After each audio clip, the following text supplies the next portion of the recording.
Hey, Kira. How's it going?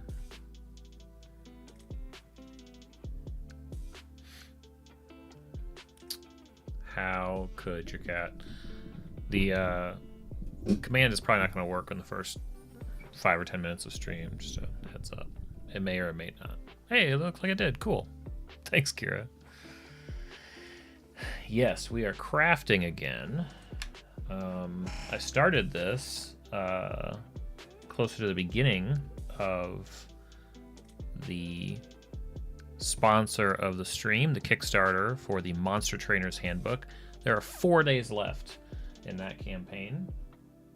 They've already hit their goal.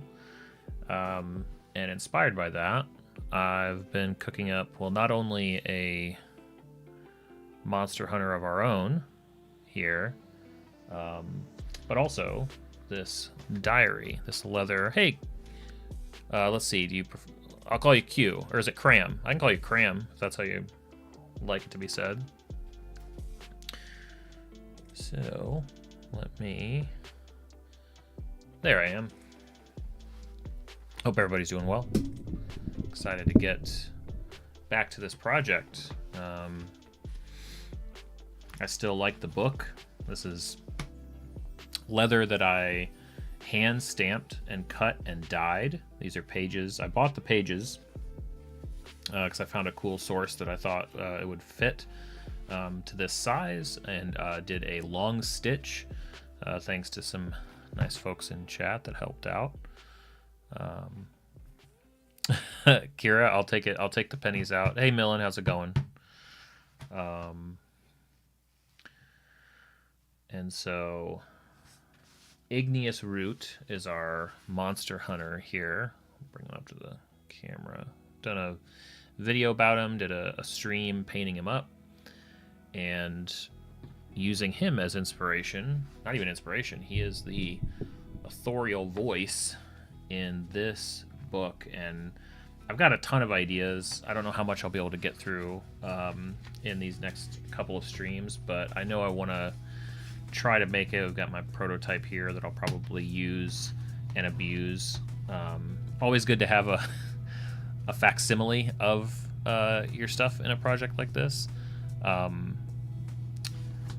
because you're going to want to be able to like test out ideas without affecting your main one. So as tedious as it is sometimes, it can be helpful to have like a draft copy. IR Fine, how's it going? Welcome. Thanks, Kira. That is the poll for the next every mini is a character stream. IR Fine, yeah. Outer Wilds is super cool. I really enjoy. There's a lot of inspiring stuff in that.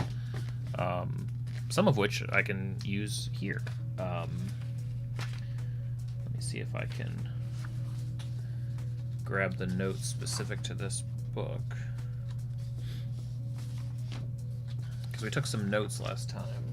I'm going to reference those.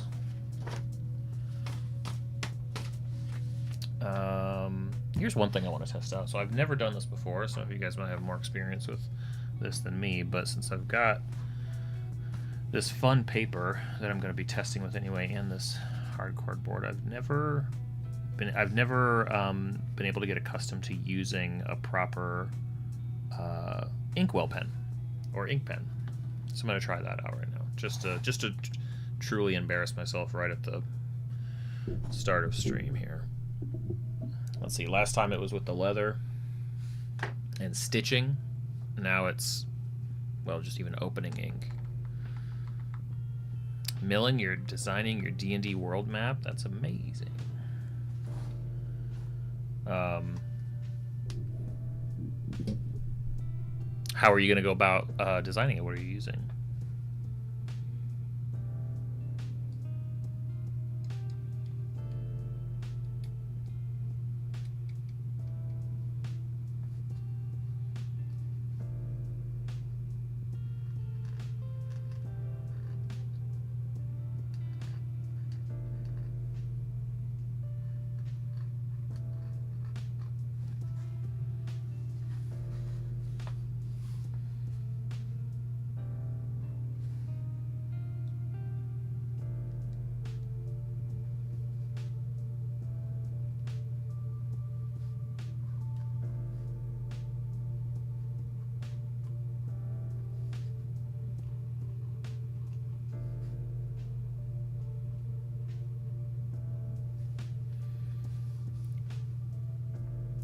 I just did some map designing. It was more like dungeon map designing in Dungeon Draft, I think, for the first time. I think that's what it's called.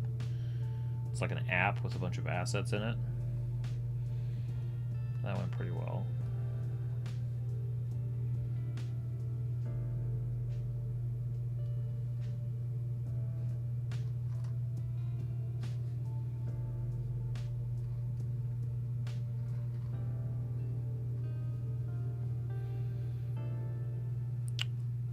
Trial and error. Are you drawing it by hand, or are you using some software, or what's your angle?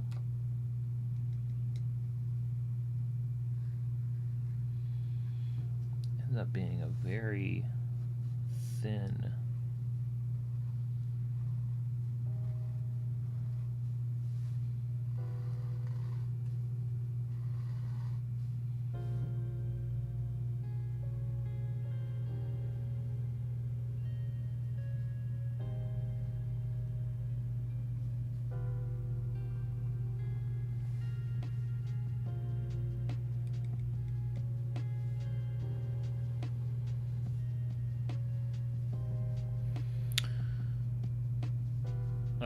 Yeah. It's well, I don't know what I think of it yet because I've never messed with it before, but you know, testing out new techniques on a new craft on a book like this could be fun. Hey, what's up, T? Fountain pen. Yeah, exactly. I know nothing about it. Have never used one before. Thought I'd see what I can do with it. Feels like a lot has to do with sort of getting the right angle, because the nib, the end of it itself is like super thin, which is cool, but don't always want a super thin.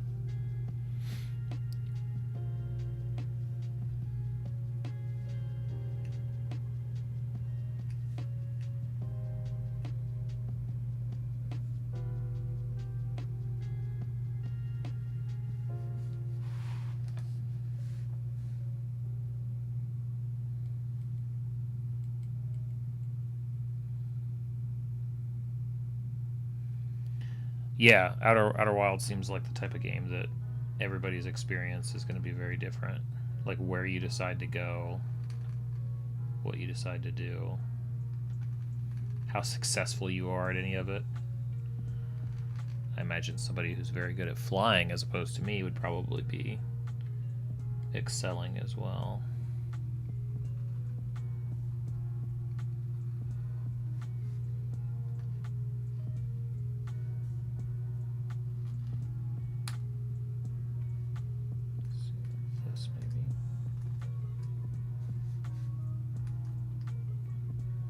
Papers a little bit.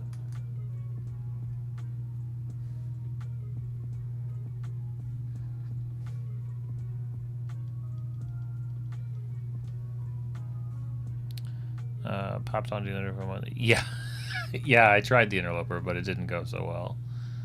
So much good game design. Yeah, it's a really it's really good. I look forward to getting back into it. Man, how do I feel like I can't? I'm trying to figure out how to control this thing. I feel like I'm just gonna have to spend a bunch of time off stream probably, because this is not super. I mean, I can kind of get it. I don't know though. I don't know. I'll keep playing with it. Gonna listen to walk in the kitchen. Nice. Today was a rest day. Cool.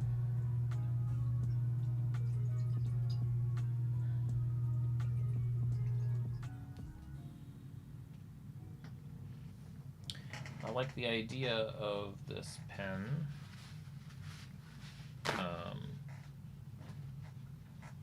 Seems really solid, but I'm gonna have to spend some time learning how to take advantage of it, because right now, I'd much rather just get some pages put together, and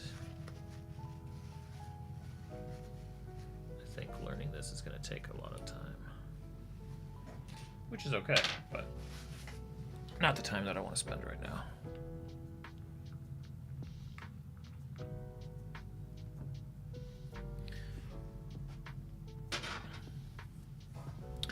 I did, yeah. I saw that notice went out about the PDF for that Kickstarter. That's awesome.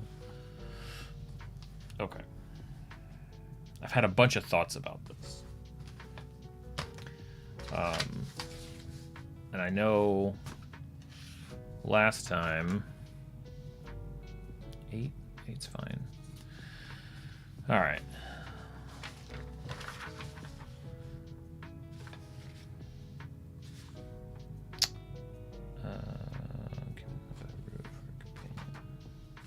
Right.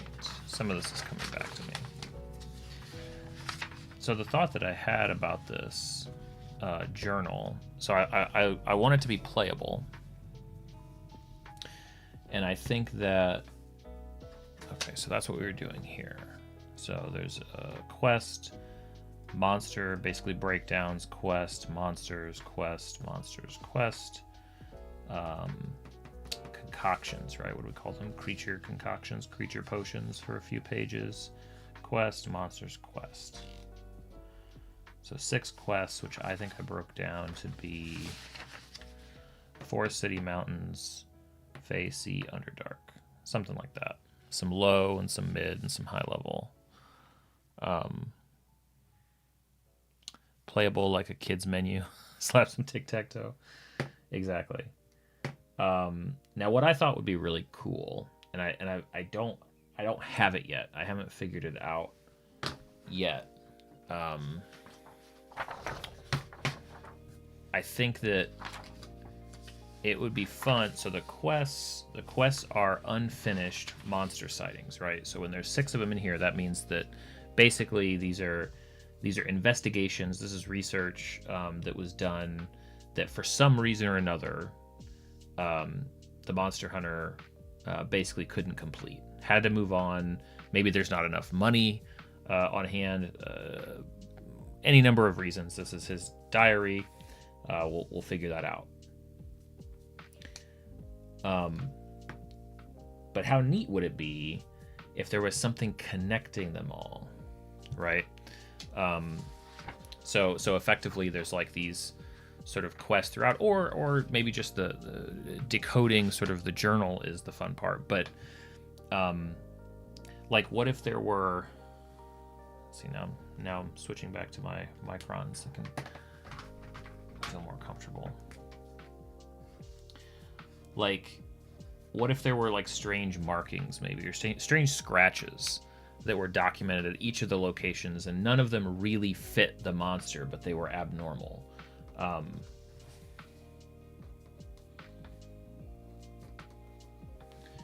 And if there was a way that like the monster hunter was unaware, but the party with all of it and an inquisitive eye, like some extra information, could determine that actually all of these unfinished quests, all of these monsters that weren't caught that the party can catch, was some kind of grand plan. Like maybe a witch is trying to catch the monster hunter for themselves, and these are like pieces of a curse.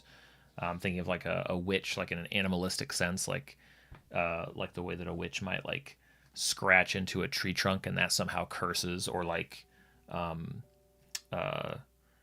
is sort of, it's not even about control, but it's more just like, it's almost like if a witch would sort of like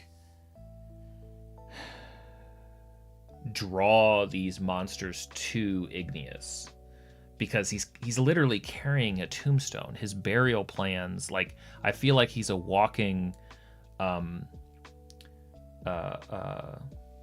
temptation for a witch who's like, oh, I want control of you know, let's speed up this process. Let's have him die sooner so that he can rise up and become like there are magical snares or traps. Yeah. Like where this started was like, okay, it'd be interesting if there was a way to sort of like document monster sounds like cries and things like that, but that seems pretty complicated. But if there was, if there were just and maybe scratches and stuff, maybe that'd be too difficult, even though like there's probably a way to do it,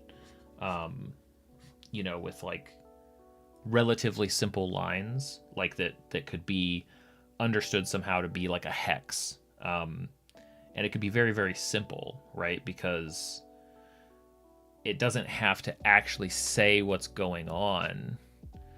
It just has to be identifiable as a witch's hex. I know I'm being unclear, but it's just the process.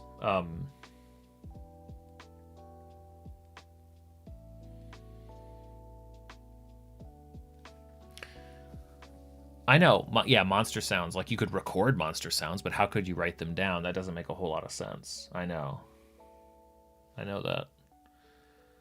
Scratched into trees, dirt, rocks, flesh. I think scratched into different things would be cool.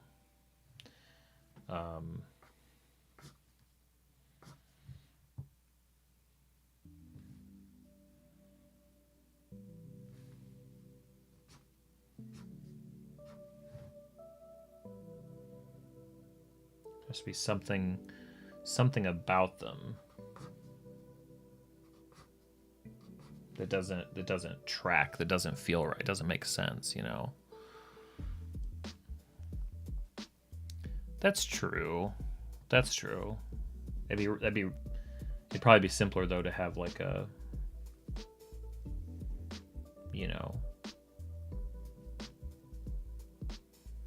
I don't know. It's a half-baked idea, but it's one of those ideas that if it could be threaded through everything would be really neat. If it basically could be read out as, oh, you know what, that could even be, oh, maybe that's the simple answer. What did I call? Hold on. Let me look at something real quick.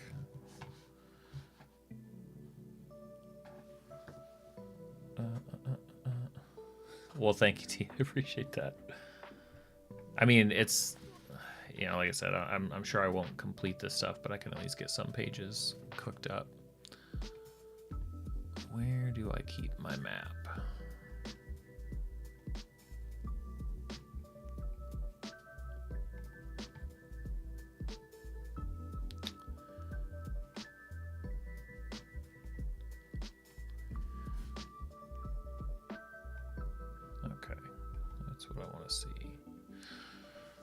So I've used,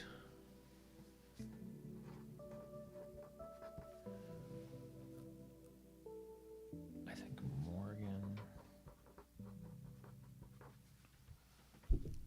and Matilda.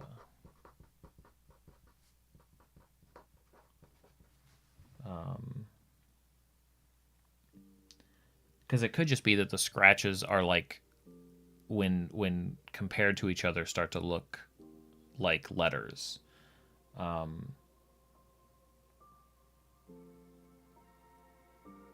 6 letters, 6 quests, right? Mathilda. Oh yeah, I need to be in. I don't know why that reminded me that I should be hanging out in the Discord, but I will.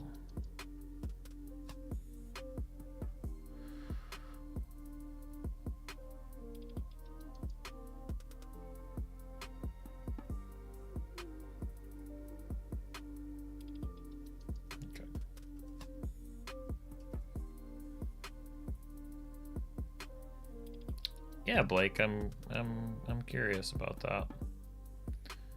Because that could be like the monster cries could somehow relate as well.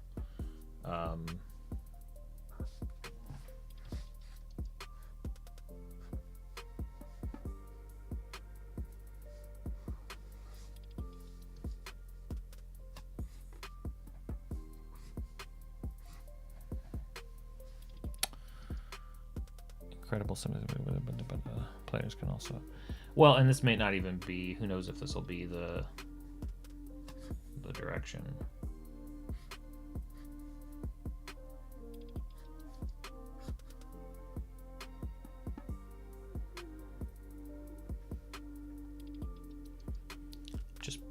Yeah, maybe.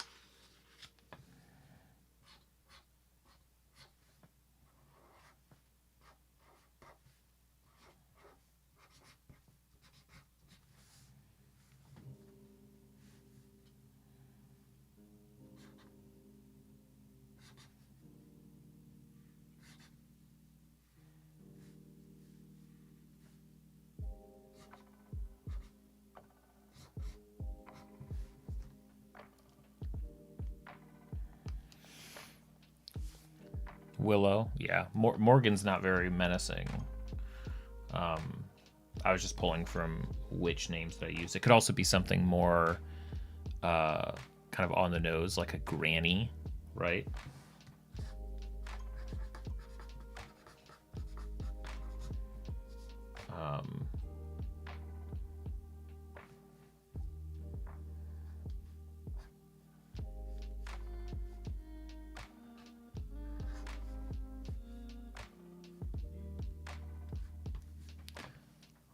Bertha, Willow, yeah.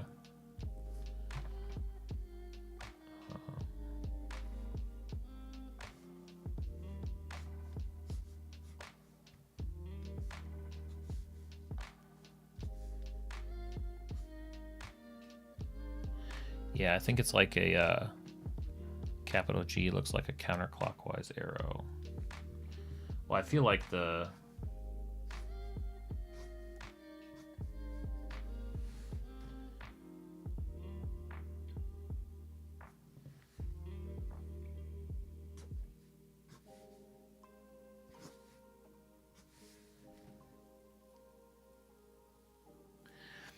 nice part about this is that you know, all it takes is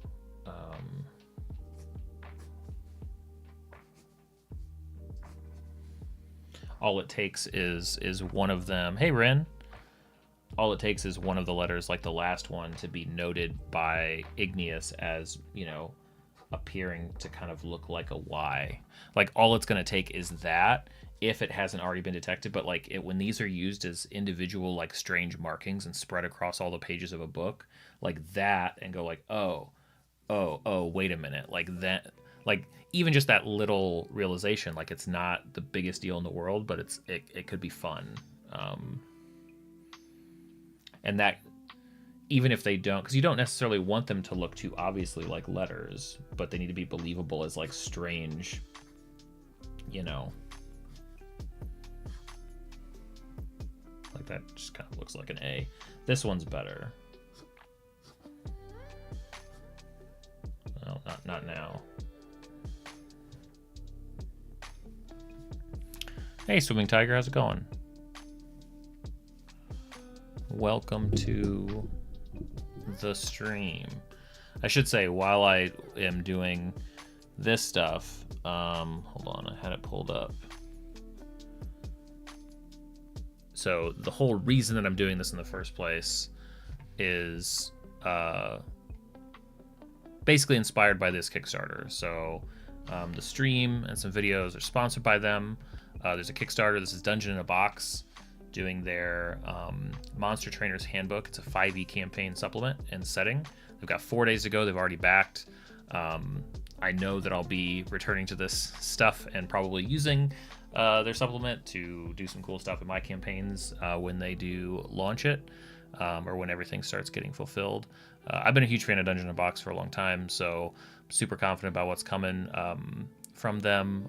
Seems really neat, and If you use go.ryanmldm.com/monstertrainer, link is in the chat because everybody's awesome and supportive.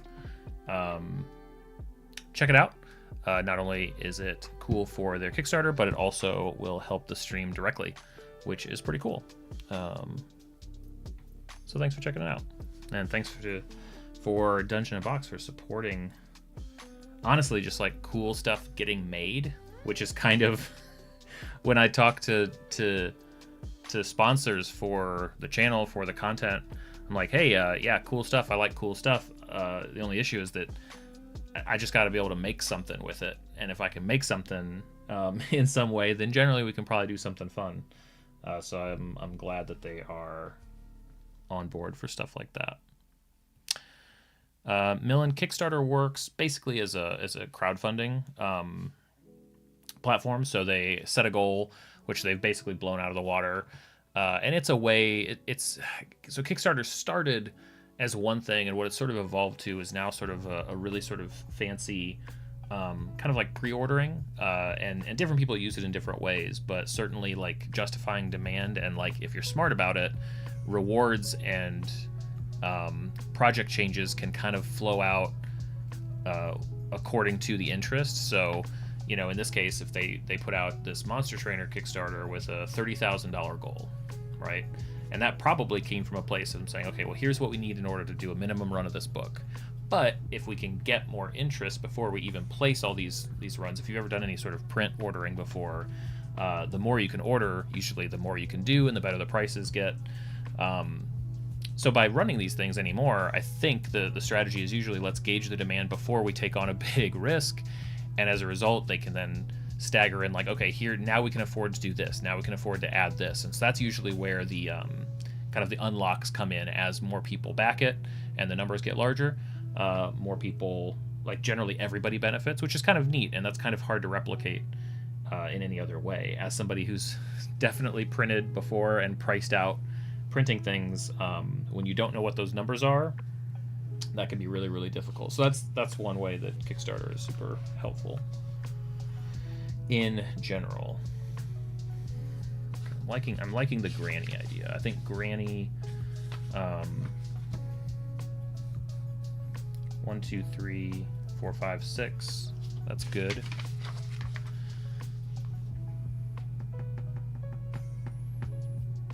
Oh, really? That's interesting.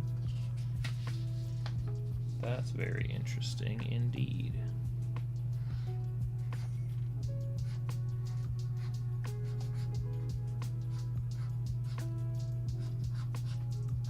Okay.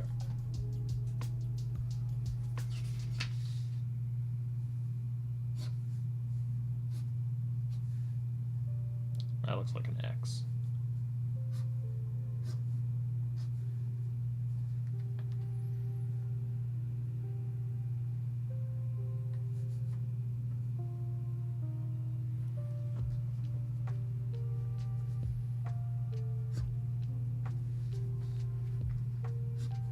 I think it's the crossing. That's what it needs. I think that's a consistent. The lines don't ever connect. The lines only cross. Yeah.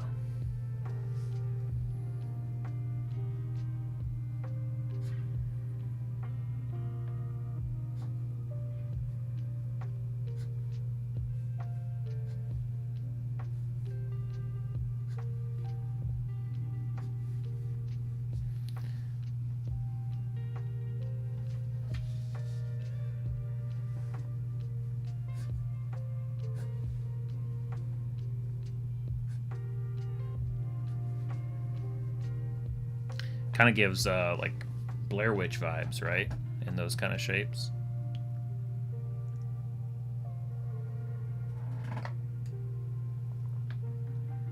Some of the letters are harder than others.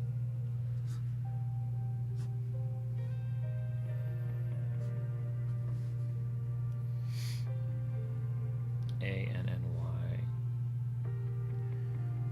Well, it's cool because it's not a common word, so it's also something that, like, once it's said, like, that could spawn, like, that could actually, like, call the witch to the party, you know? which is always a fun and terrifying thing. Like literally anybody above or at the like in character or out of character, like the word gets spoken and the witch is there saying, "What do you want with my new pet?" Because if there's a good chance the party has this journal in the first place because Igneous is missing.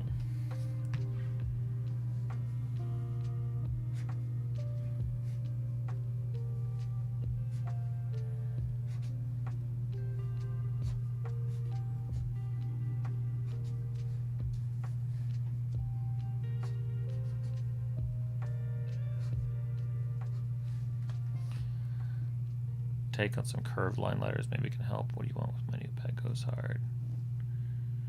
Yeah, that'd be fun.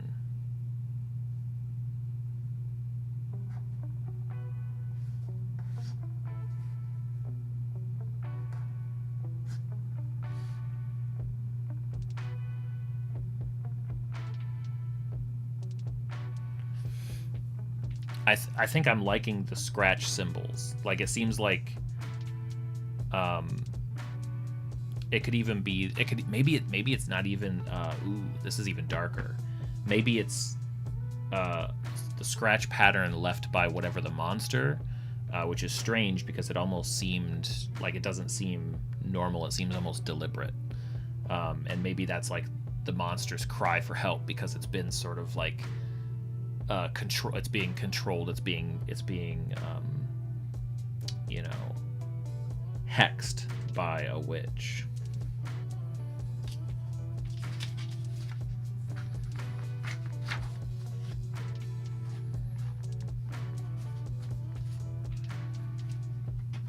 The straight lines are nice because they're easier for me to like replicate.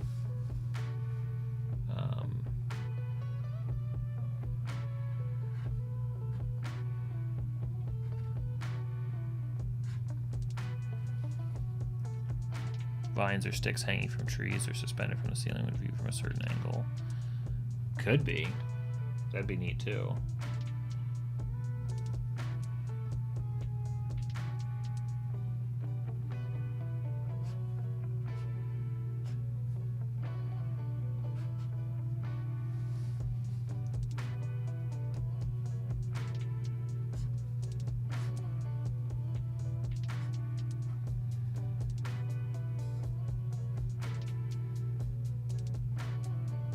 Obviously, they won't be written together in the book. I'm just testing it out.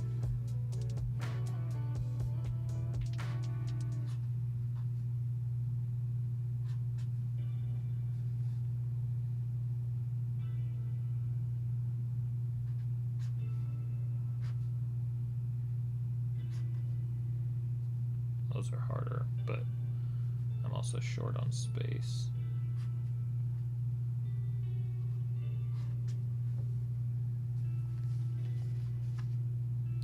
Yeah, I think I can work with that. I can make that work. That's reasonable enough. I should want them to identify it before the players, because I think I would see that A and go, "Hey, why is?" But that's cool though, right? Like I like it. I like it being like, if somebody was to stop and copy them down and say, "Hey, I think this says something."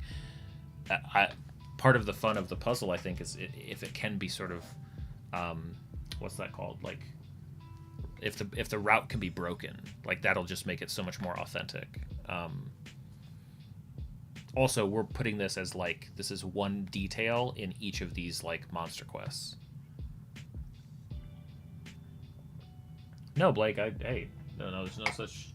This is all blue sky thinking. There's no such thing as a bad one. I was thinking that another thought that I had about this is that it would be fun to mix in like scraps and things and like actually tie things to the paper, so I might actually be doing some really bad stitching here. Sequence break, that's right, Blake. Yeah, I'm a big fan of players sequence breaking. There should be an opportunity. It's not in some cases there are ways to prevent it, and that's fine. I certainly do it that way, but it's really, really exciting to have something that can be sequence broken, because then you can write a witch as multi-layered. Like, what happens if they are insightful and call it out after the second monster quest, or even before they go on any of them at all, that's going to change that interaction where now, like, you know, like if they actually like go through all of the monster encounters first and then summon the witch, that witch is probably going to come in pretty severely on them, right? Before that, the witch maybe they just even hear the witch. The witch isn't going to grant them presence, right? But it's going to be like entertained by them, and then they realize that we need to weaken the witch's power by sort of freeing all of these monsters of the hex that, like, they are hexed and therefore they're causing mayhem, right? Hey, what's up, Noel? Right, it'll be a distinct piece, but not the piece. So that, okay, so I like that. That's a solid idea.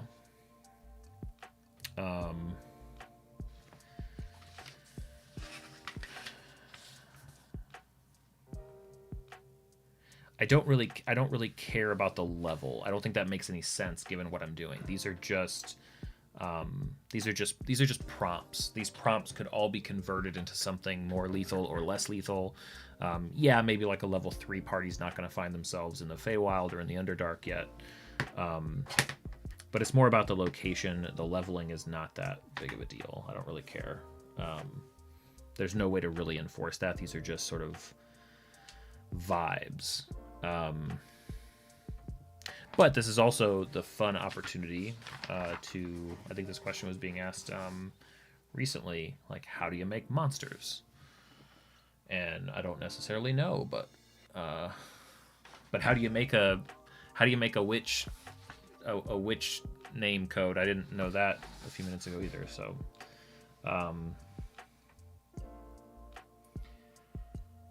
yeah, this is, yeah, how do they find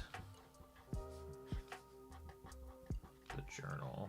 That's what that idea was. Or I guess I should be calling it a diary. It's a diary. Here's a question to think about. Is it like how to mark the passage of time? So making any sort of diary in my drawing is terrible.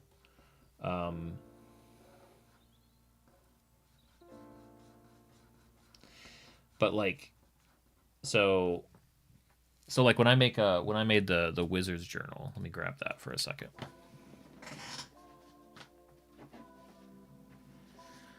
Because the concept of the wizard's journal in the campaign that I made this for came really early on. Obviously, it took me a while to finish it, so they didn't get it until probably 4th or 5th level. That's not true. I think it was like 3rd or 4th. Okay. So it's a different situation, but there's a similar concept, and why I'm thinking about like maybe using the cycles of the moons as dates, because in the wizard's journal, the wizard uses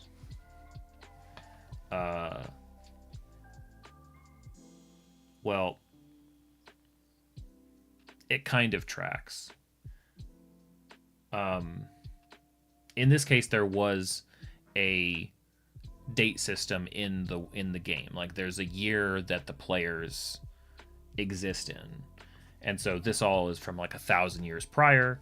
So there's references to those dates, but there's a symbology to the date system that can be extrapolated from, can be followed, but is somewhat modular, right?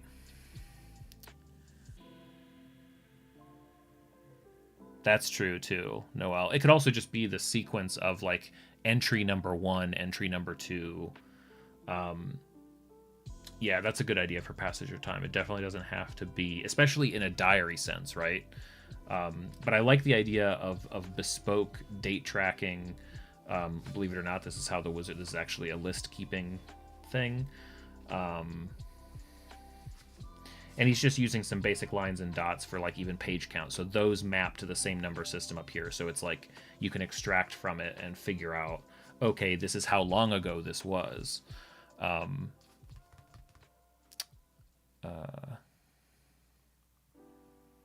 and it could also just be entirely within. But for something like this that could insert into, like, I'm almost thinking of, like, is there a justifiable way for this type of character who is sort of like, I guess sort of, they're a ranger, right? They're like a camper. They don't operate off of the same time frame. Like, they're not plugged into society like, oh, that's the year. So how might they track it? Like, maybe they would track it based on their own age, right? And that could certainly be tied to, any sort of cycles or seasons.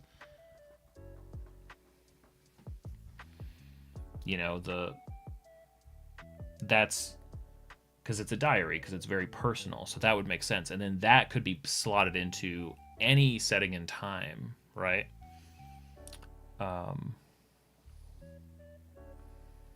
Seasons, yeah.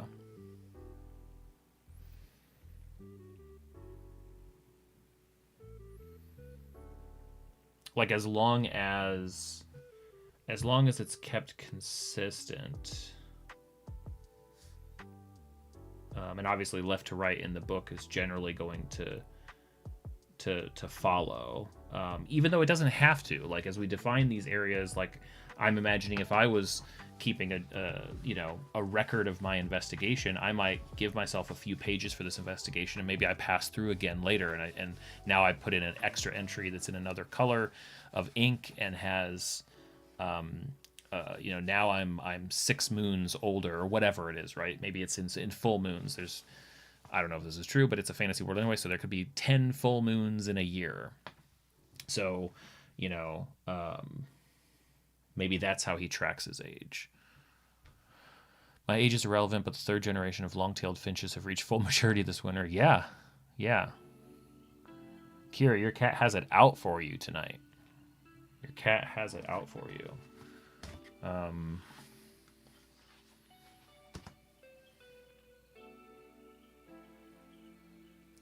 There could be some name for, like, obviously, like, I feel like somebody who spends their time always kind of out on the road like that would make an observation exactly like what you said, T, like something about the moss is growing this way, or the lilies have bloomed, which must mean that it's this season in my 60th year or whatever. I don't know how old. That'd be a good question. I don't know how old does he look? He had to be pretty old, I think, when we were talking about it. Like, he's gone around for a while. So it would all be sort of like... it might even be, maybe it's not even consistent. Maybe it ranges. It's different. Maybe it's different markers for different, like, regions or climates. He looks like in his 80s, but turtles live a long time. Especially this guy. I feel like, I don't know exactly, like, I'm sure I know that every sort of type of creature has, like, an average age, but, like, that doesn't matter. We can pick anything, right? Question for me? Shoot, T, sure.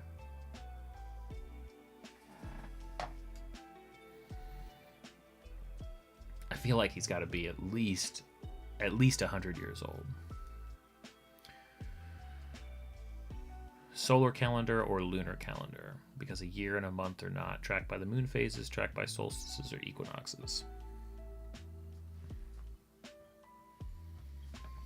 Yeah, you're right.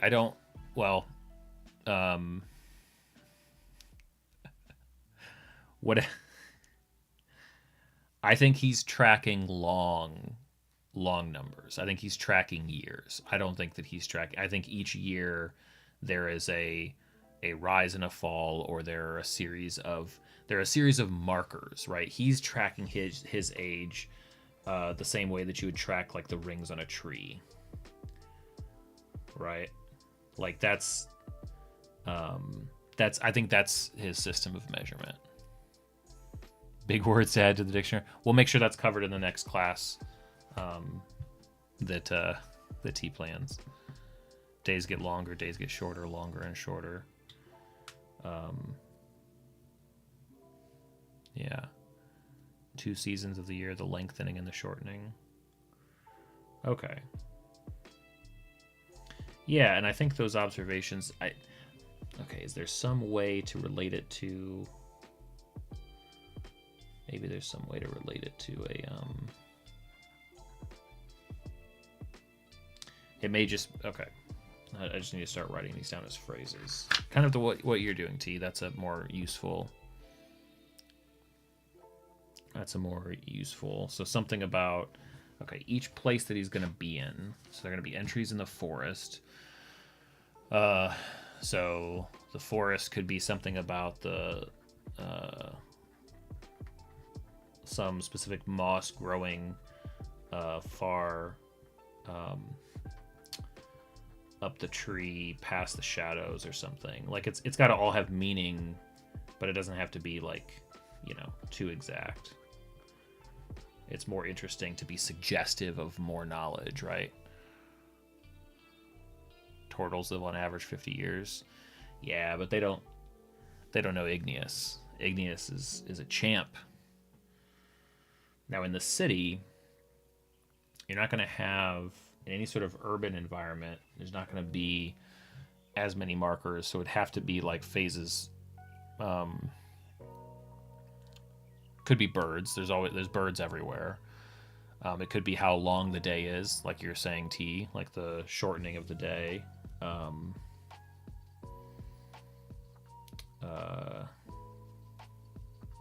Something about the, maybe like an early morning.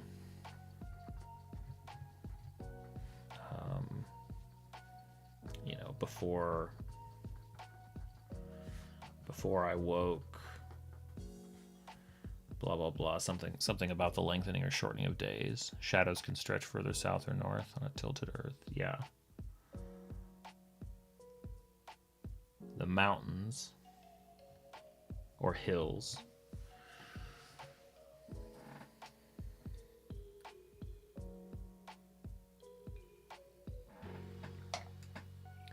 The angle of the sun in the sky.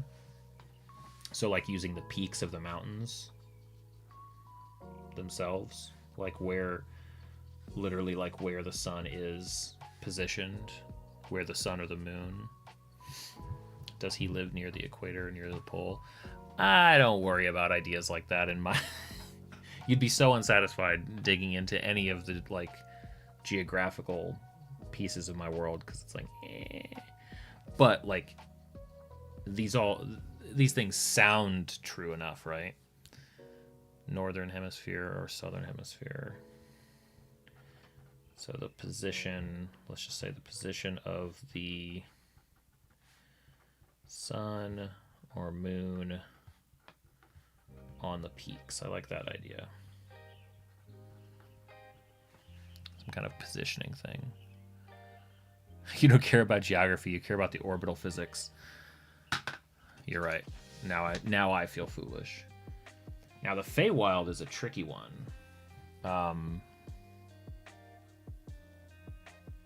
Yeah, that one I don't think there'd be any way to track whatsoever.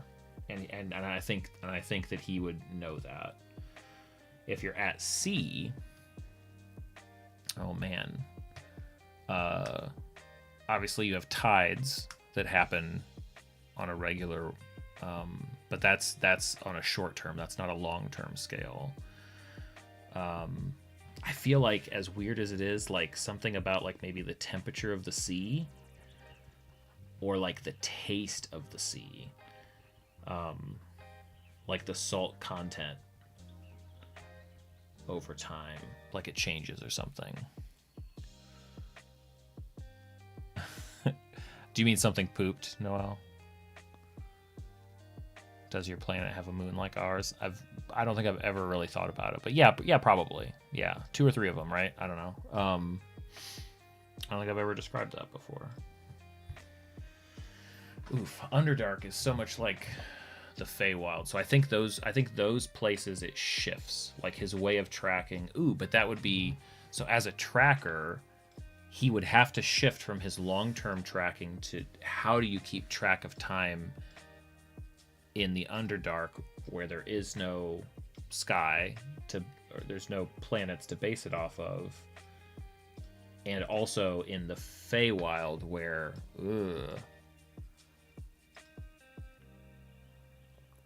stars at sea. Good call. Fine. If you have 2 or 3 moons, that affects the tides. I know, T. Yeah, that would make sense, right? The biggest chunk missing on my campaign map so far is probably the ocean. That's probably the campaign that I need to run. No, I got it. I think it was just I got you, Noel. I should have called it out more. God, I'm such a bad wingman for your joke. Okay, so tracking time in the Feywild, tracking time in the Underdark. Fungi growth, it would have to be distance away from land, can also be used as a measurement when on water. So when I think of the Underdark, so going back to like one of my main inspirations for this guy, which will be really fun to think about because he's such a silent character in Breaking Bad, is oh no, I'm not going to forget his name again. I did that last stream so much. The cop. Yeah, it was like Walter. What's the guy? You guys know the guy. He would, like he's such a preparer. He's so clever, and is always sort of a couple steps ahead of everybody. Mike, I got it. Just so you guys know, I got that before anybody wrote it. In case anybody writes it in chat right now, I thought of it first. Okay, so channeling Mike. The fun part about, the fun part about Root going to the Underdark is that he'd be like, oh, I'm going to the Underdark. That means I need to XYZ.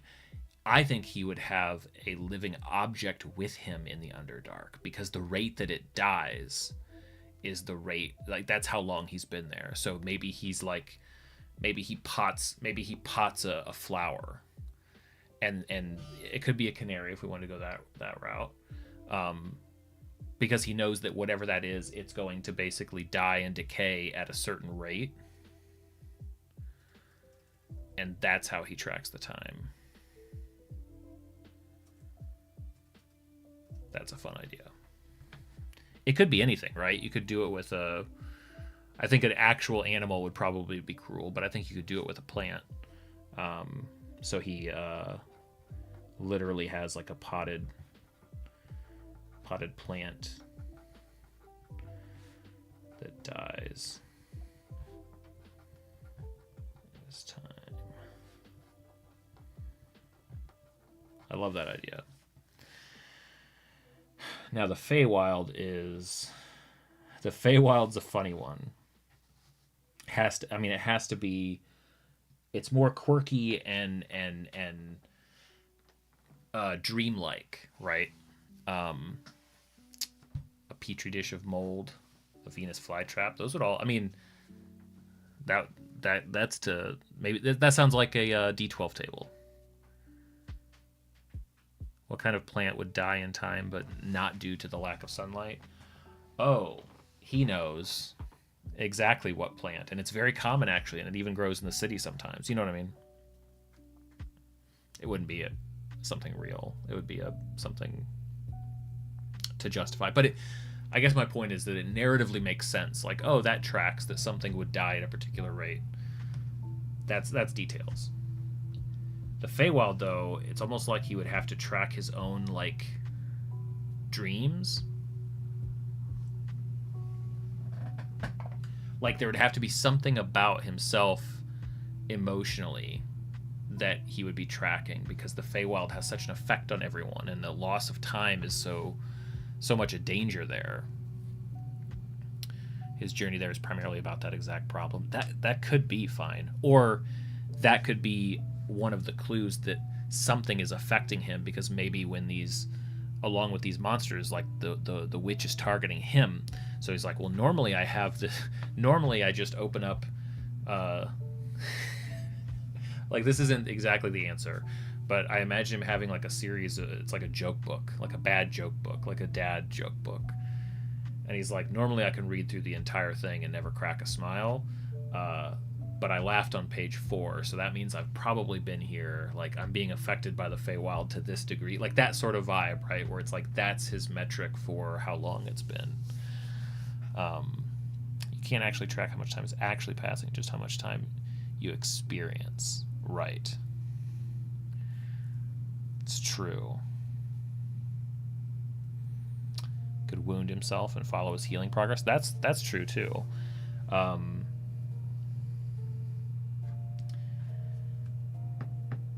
I mean, I agree with you guys. The very idea of tracking time in the Feywild is like a misnomer. Hey, my jokes land. My jokes work. I don't know what you're talking about, Kira.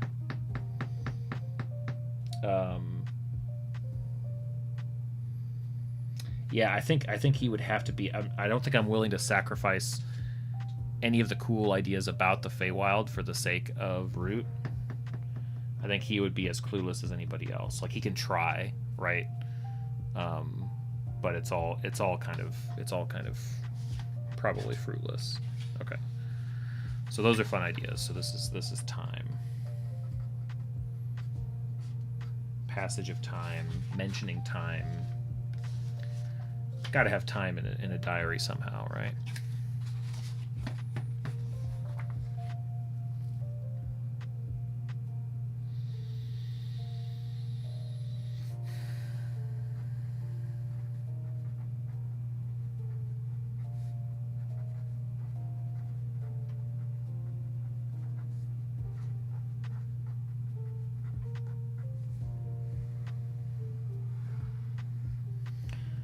So, we want to do a monster quest in the forest.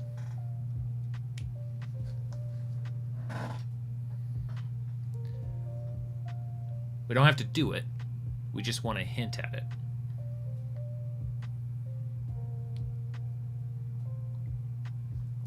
Yeah, Rin, I like that idea, for sure.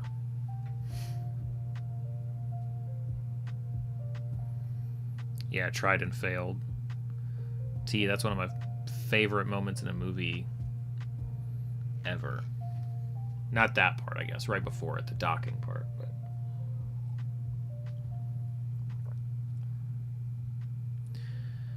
yeah. Or, I mean, another way to have ooh, okay, so let me jot down a couple of these now, because actually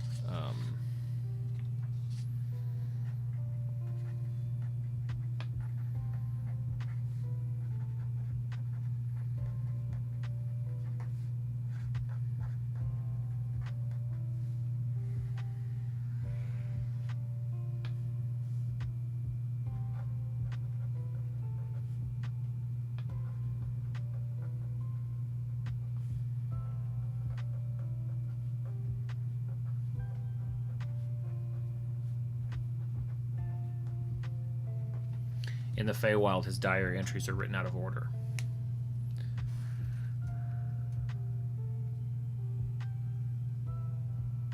That's fair.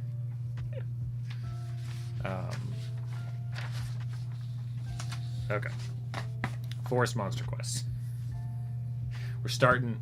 We'll get to the Feywild stuff, because that is probably going to be something about the monster there.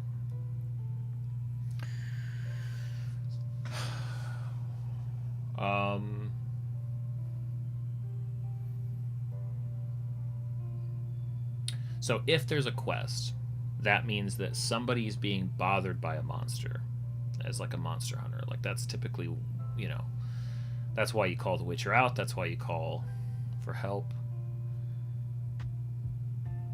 Yeah, T. I think the commentary would be after the fact, saying that, you know, let these pages show just how dangerous traveling through the Feywild is. Yeah. And how much? Let's see. So I gave myself basically three spreads on average for these entries, which is just enough to have fun and express some ideas and some drawings and some tracking. But it's not a ton. It's not so much that we'll get bored of an idea. There'll be lots of change-ups in this thing. So something could be being disturbed in the forest. Ooh, maybe it's even kind of spooky right off the bat. Maybe it's like something like a forest haunting. That could be a fun way to go.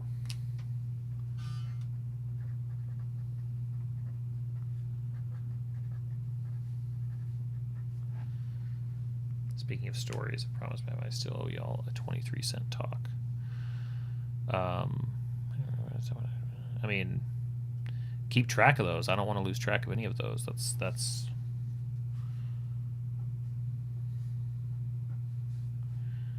see. Forest haunt would be cool. Something changing about the forest. I mean, I guess it can't be too dramatic. So a forest haunt. Oh, sorry, my music died out.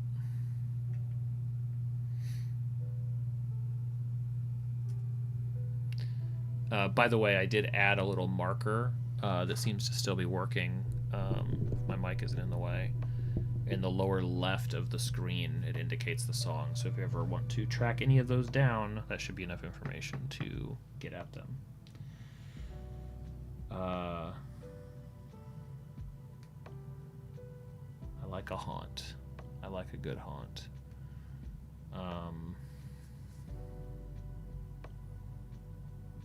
I also like, there aren't enough good reasons, I think, at least in my experience, a good flying enemy, especially at those low levels where probably nobody can fly. Low levels only implied here because it's like the beginning of the book. Maybe it's a haunted bird.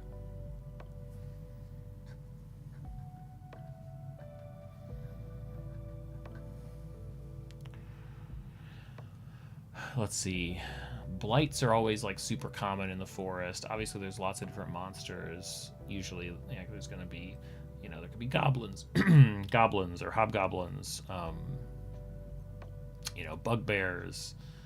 There could be something that's maybe throwing off that. Right, that would be an interesting sort of like a monster that is sort of disrupting the natural balance, and as a result, there's a lot more fighting going on than normal. A big something. First idea is a big something, leaving a swath, trampling things.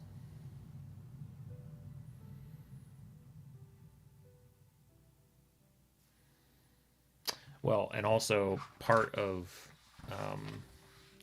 this overall overarching idea is, which I'll just throw up here so I can remember too, what would the witch use or find or conjure? Like a mountain. I was about to say something like that. Find like I kind of want these to be unique creatures to an extent, which is definitely pushing me outside of my comfort zone, but hey, that's the fun part. But that idea of it could be a creature that is really only as dangerous as it is because it's not in its normal environment. Like that's actually probably even a really good place to start. Something taking big bites. Ooh, I like bites out of trunks.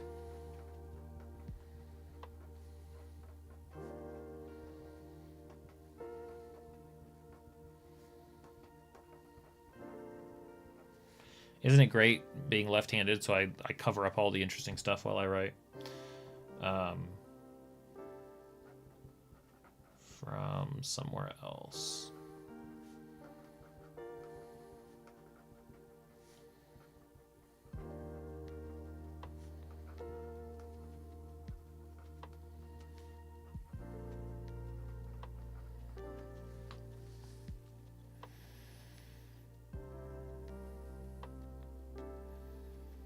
Yeah. Um,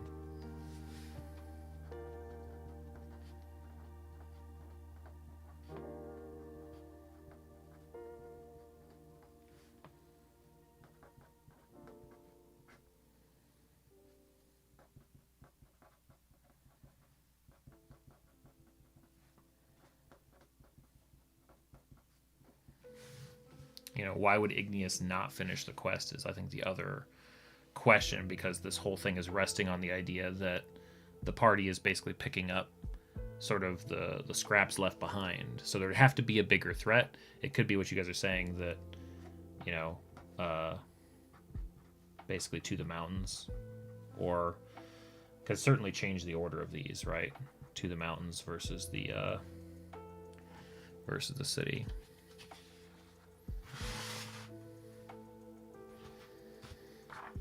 We're just gonna keep sailing. Nothing has to be final until everything's final, right? Here, yes, you stay there.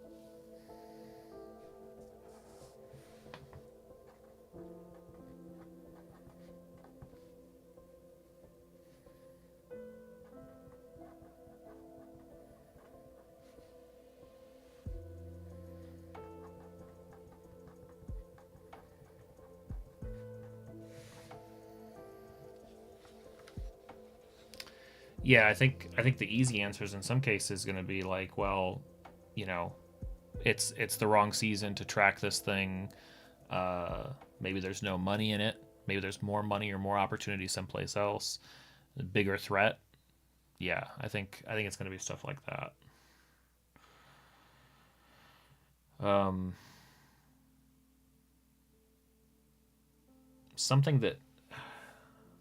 Something on the mountains themselves,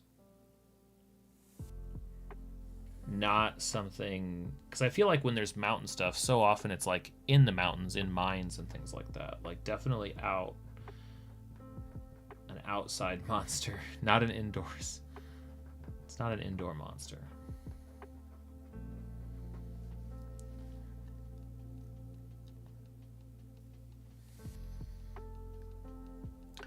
Could be something tied to the elements, right? Being up, and when I say elements, I mean like rain, lightning, thunder.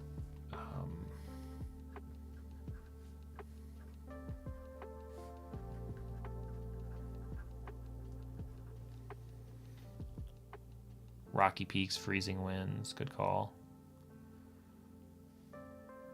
Yeah, that's true. Some sort of flying creature in the mountains may make more sense.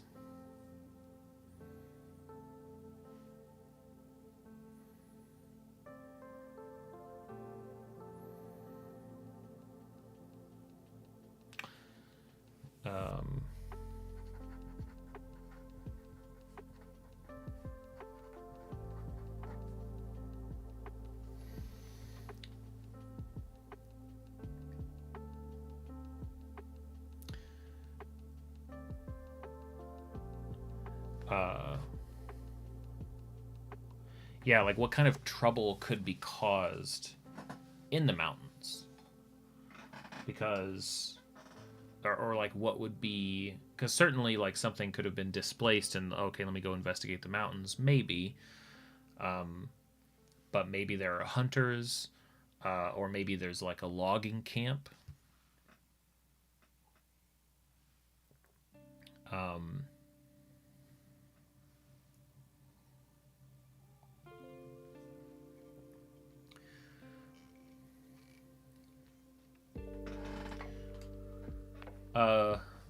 Battle design, probably not. Probably all of these are just sort of hooks that then somebody could play out. Now, maybe if we love these ideas enough, like these could all tie to encounter designs too.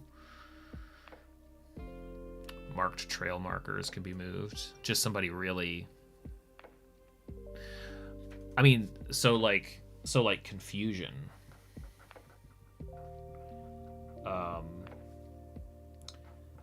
And disorientation. People could just be lost. I like that.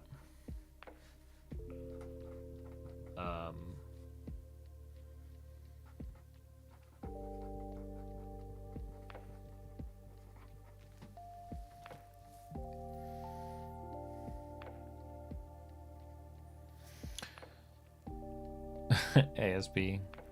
Thank you. Thanks, Kira. I don't have one of those yet, but you may be looking for the tricky Patreon. Put an E in there, and that'll trigger the explanation of that. There are lots of ways to support the channel right now. For this stream, the sponsor is the Monster Trainer Kickstarter, but I also have a shop. I sell stickers, adventures, and props, and one-shots are coming.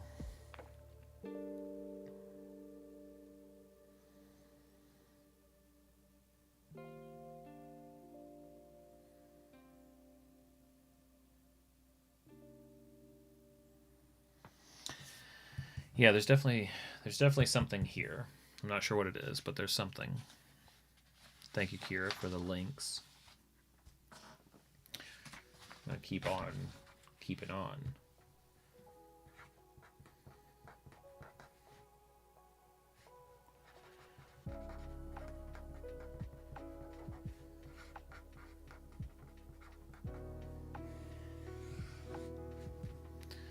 Could the mountain itself be changed by the passing of a magical being? Maybe chunks are offset by several feet.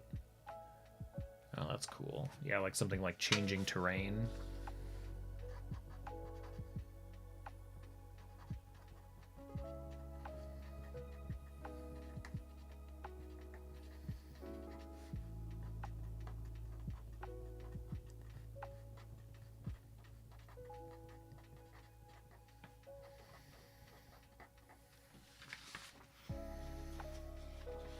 What is that? A soon?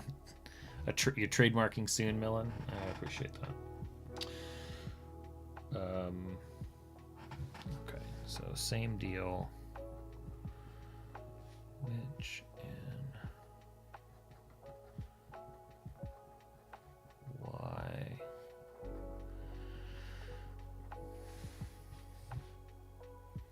I love, yeah, the gravity magic's a really cool idea.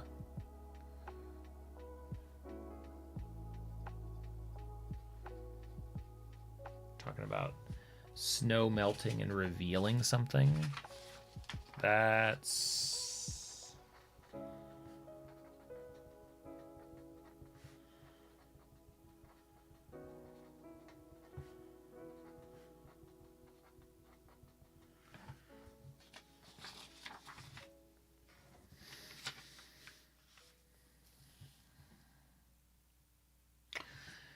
now the cliche, or the trope in a city is always to go sewers. That's what I always do. And that, there's nothing wrong with that. In fact, playing off of those expectations can be fun. But it might be more fun to do something different. I'm almost thinking of like a monster that is, well, what if one of these is not even a monster? Like that could be disappointing. But like, what if a monster, like, you know, people like mimics because they are fun surprises and they can be anywhere and anything and all that stuff.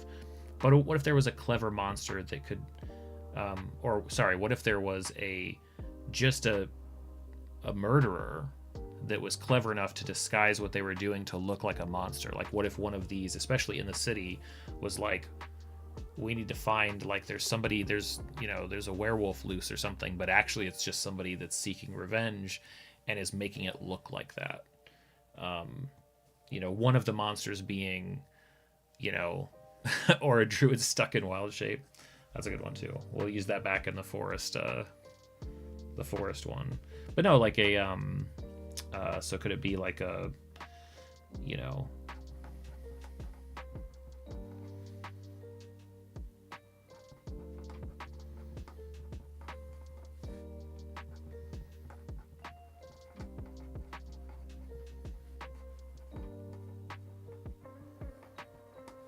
appear to be a monster? I think with 6 different monsters to investigate, that sort of turnabout's fair play. Having one that's not that would be, and they could still be influenced by the witch, right? They could still be the one, like maybe that would be even more cause for like, why did this person carve this symbol into, I guess it wouldn't be a tree trunk, it'd be like the side of a building or like stone, right? Or like something like that underneath like their headboard or something creepy. So it certainly could be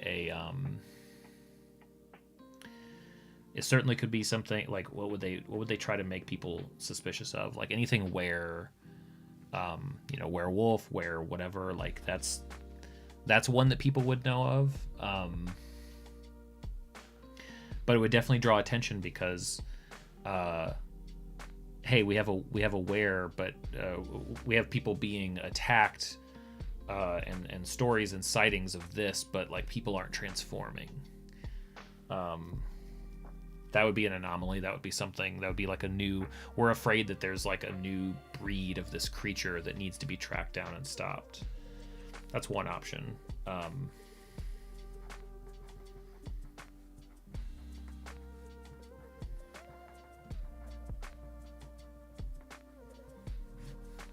Could be aware.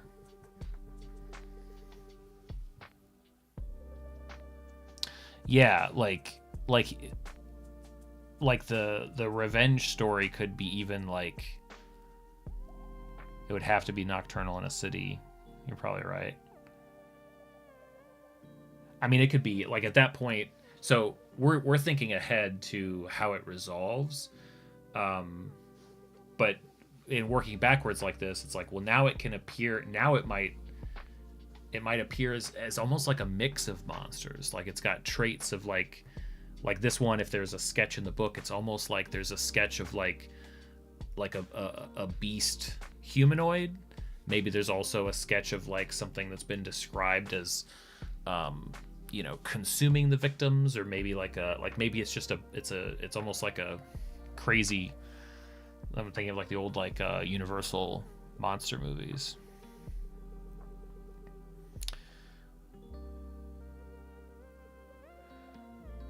Someone creating as research for the witch. That could work. Whoever's framing the monsters and doing the research. Yeah, that could be too.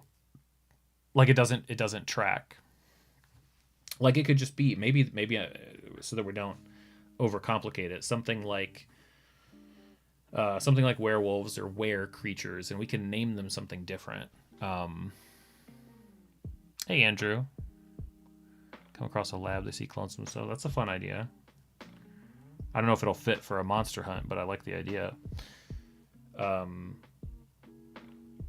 Yeah, it's like, you know, it is, but it isn't.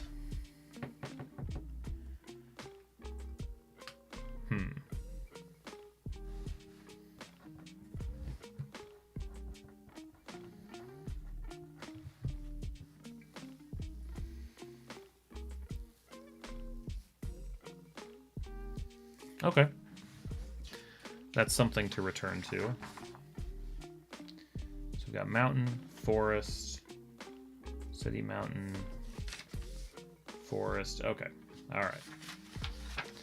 Now we can talk Fae. Which...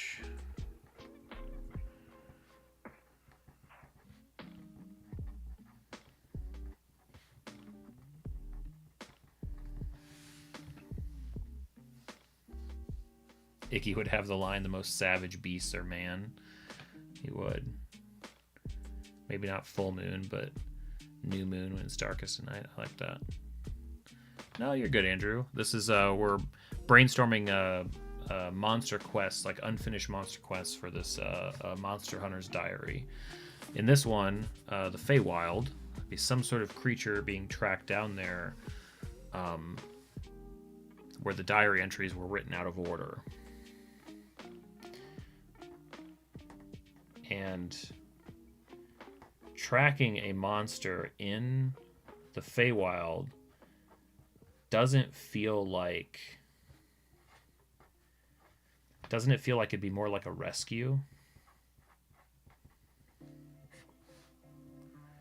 Like something has gone missing, someone's beloved something or other, and so in this one, it's a, you know, taking down notes for a job and maybe doing a cursory look. And this, honestly, he might not have even gone to the Feywild. It might just be notes for it with warnings or something like that.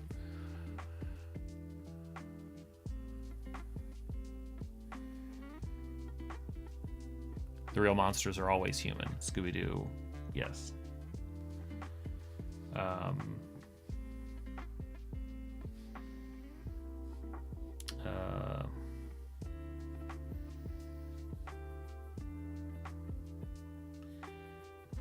Maybe a creature from has returned.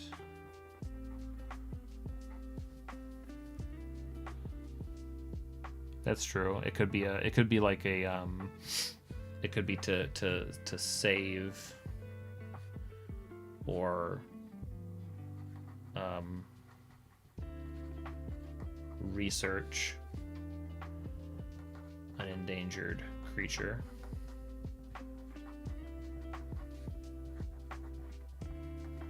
That would work too. I mean, I definitely like the fun little twists on this, because that's actually easier for the witch to sort of disguise her goal of like ensnaring the monster hunter, because not everything's just like, oh, that town's in danger. It's like, hey, this is somebody reached out to put his skills to use. Either, hey, we need to find out everything we can about this creature, or yeah.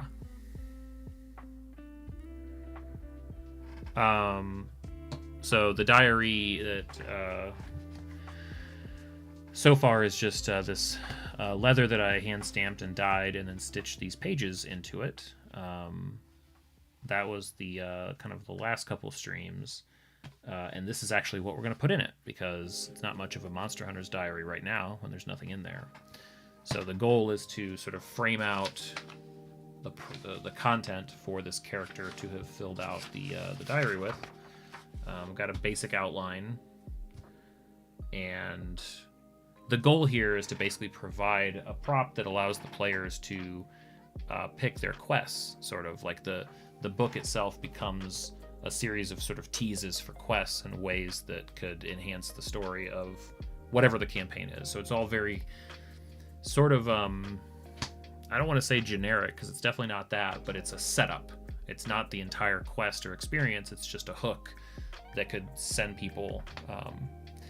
Yeah, the diary entries written out of order was an idea for how to convey that the Feywild, you lose track of time.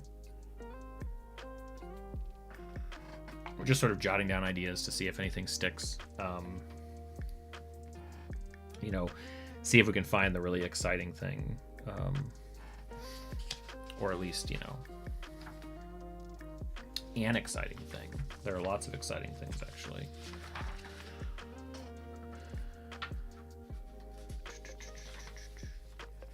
How does one go about stitching pages?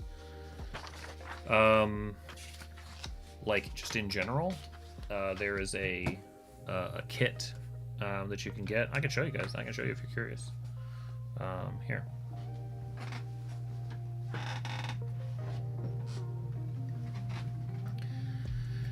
So when I say there's a kit, I mean you can sort of build yourself a kit, which I've been doing.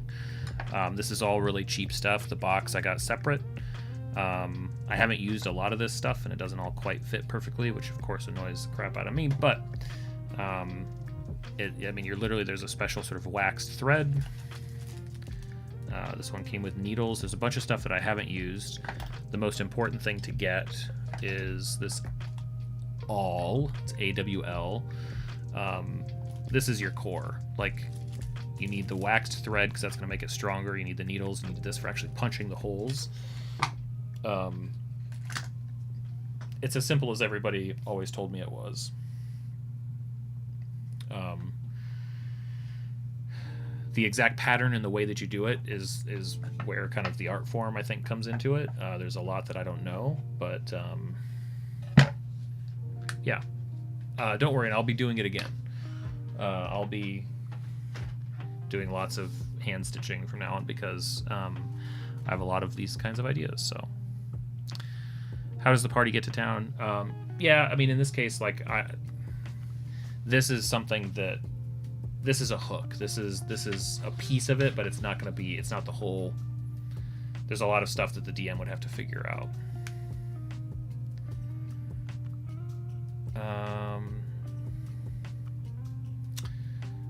So far I've stitched my like test booklets for my one-shots. This is the only thing that I've stitched that is like, hey, this is like an actual thing. Everything else has just been practice. Party gets to town however you want to, Andrew.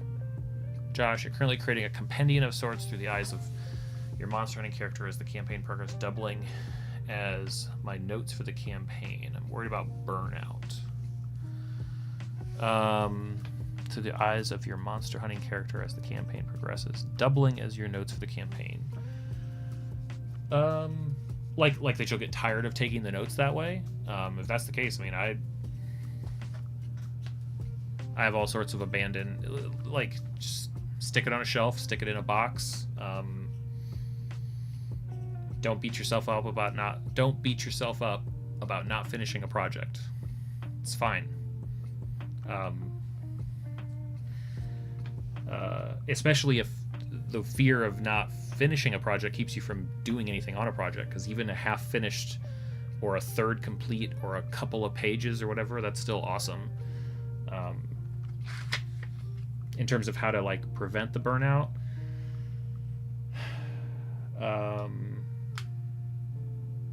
you know, you can always change up the medium a little bit. Like, I don't know, everybody's different, so it's hard to say generically. I would say creatively in general, like, there are some techniques, I think, to, gosh, it's really hard. Like, my view of creative work, and I don't think this is an easy thing to just adopt overnight, but I think that being inspired is a luxury. I think that sometimes we are inspired and that's exciting and fun, but I think most of the time creative work is just like any other kind of work. You have to, you know, to some extent, like, just write some stuff down on a piece of paper and start going with it and seeing what you find and discovering along the way. Like, you know, when you're done being creative, you're tired because it's work, just like a lot. Yeah, trash is better than nothing, T, absolutely. Do it badly. Yeah, that's all good.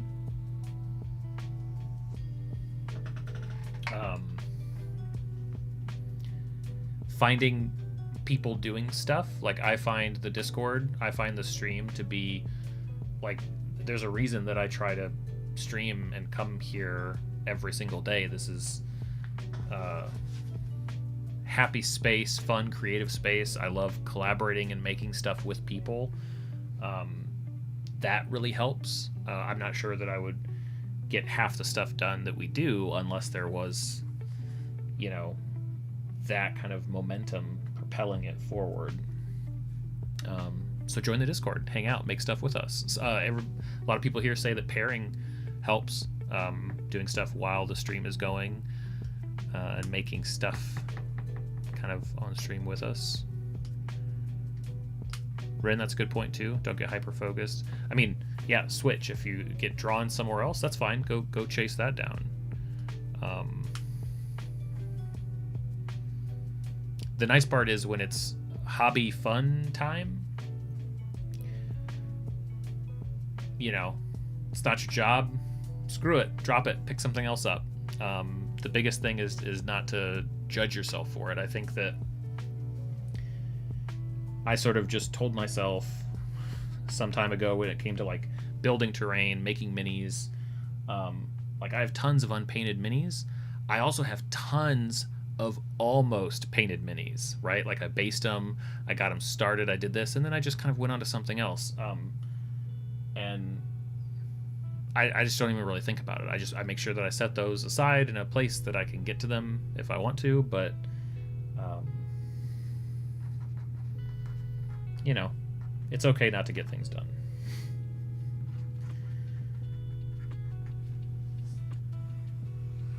Because a lot of times, like, going back to half completed stuff sometimes is also really, it's a good way to get started. It's like, oh, that one's already like ready to paint.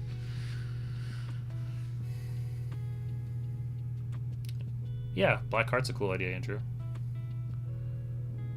A myth.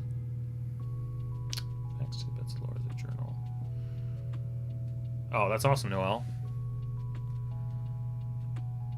That's cool. I like that. Okay, so something at sea.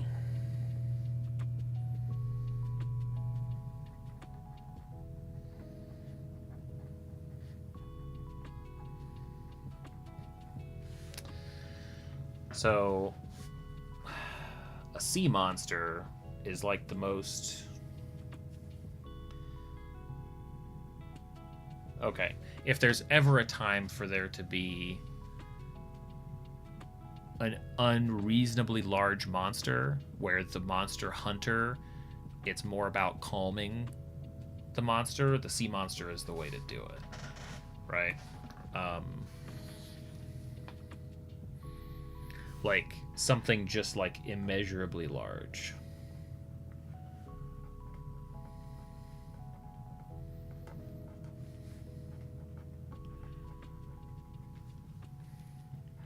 Yeah, a leviathan, right? Like because one of the ideas or one of the like inspirations for this is like different types of maps, like so like, you know, nautical maps. Like there would be the notes and like the events would be happening at you know, at coordinate locations of some sort.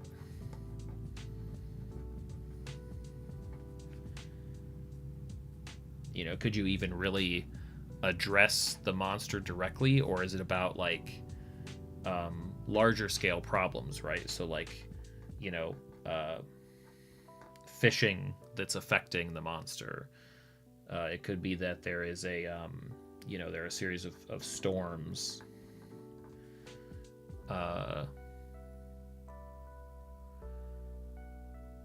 You know, there could be a particular like a new arcane, like a tower or something built in the water that's like disturbing the monster, and all of that. It's like, it's more about like you just have to know this creature and still it.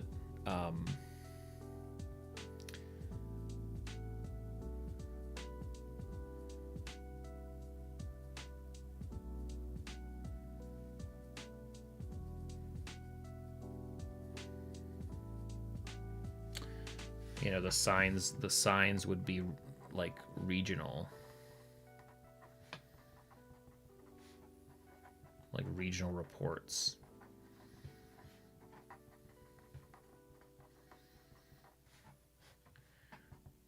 Like impacting, I mean, it could impact trade. Like I imagine this is almost one of those things. It's a good question, SP. Like, I feel like this is the type of thing that, like, almost nobody in the world is aware of, except for a very old monster hunter, who's like, nobody has even identified that all these things are connected. They don't know it's, you know, old Bessie out there causing trouble again, right? Ships lost. Certainly rumors. Songs written. Songs of sightings, maybe.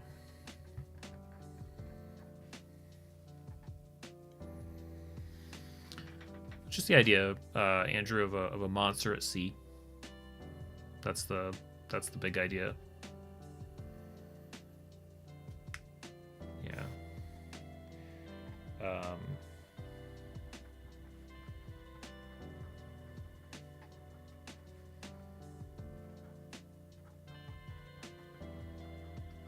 Yeah, it could be like a maybe a particular source of light used in a lighthouse can like draw it away or soothe it even. Maybe it's like it's one of a number of ways to sort of calm the monster down.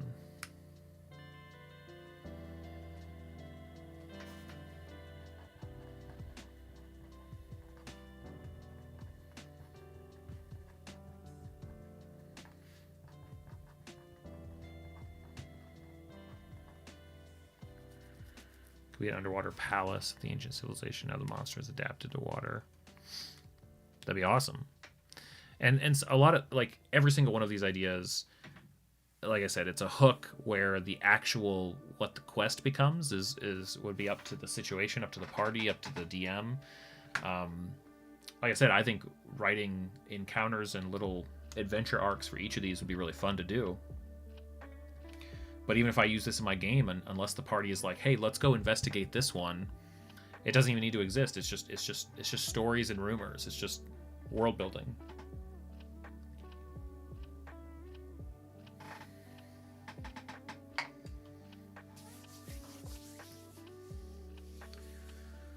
I think that'll.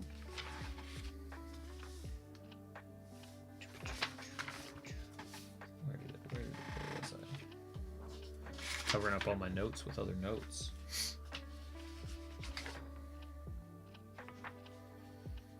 Sea, Bay, Mountain, City, Forest. Okay, Underdark's the last one. While I start up the last sheet, there's a fresh link for the sponsor of the stream. My link, if you use it to support, at least I think so. There we go. The Monster Trainer's Handbook campaign. It's only got a few days left on Kickstarter. It's already been, it's fully backed. It's getting made. It's the inspiration for all of this stuff. And you will definitely see some of the monsters from that show up on here and in future adventures and ideas for sure. How do I imagine the town? Which town do you mean? Technically, there isn't any sort of specific town tied to any of this stuff. None of these ideas so far. All right. Under dark.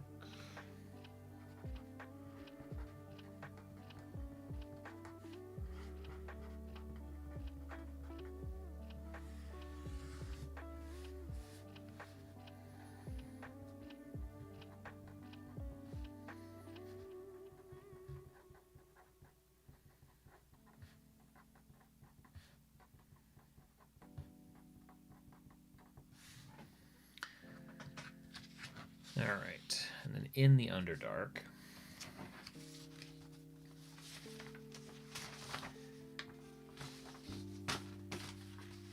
we don't have anything sort of solidified, right? That comes next, but we have large, like we have like rock face creatures, we have murderers, we have maybe some sort of a haunting, something really big. I feel like maybe the Underdark, see Andrew, maybe the Underdark is like the mother of all infestations, right? Maybe it's a swarm.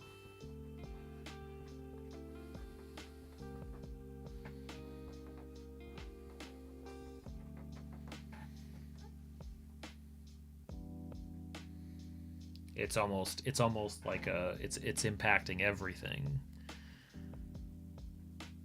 You just finished your... Ooh, isometric maps are fun. They're challenging, though. They sort of force your mind, they kind of break your mind to think a different way. That's for sure.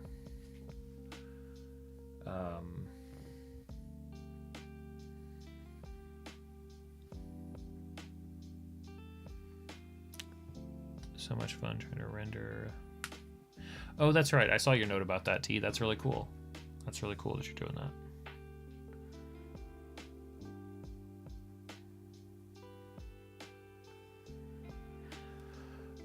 I mean, so what kind of things, like in a civilization, I mean, it could certainly play off of like the light and dark. Everything's sort of topsy-turvy in the Underdark in the sense that like creatures are used to living in the dark. So a light-based creature or any sort of like magical light could actually be harmful.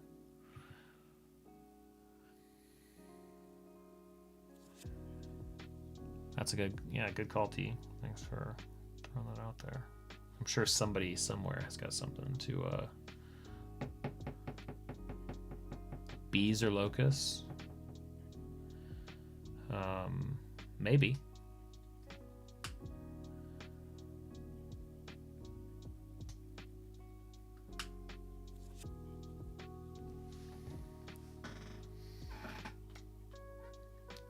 Maybe something like, let's go back to that anglerfish idea. Maybe it's like a blinding light. Like, gotta go to the Underdark and like stop the light from the light pollution.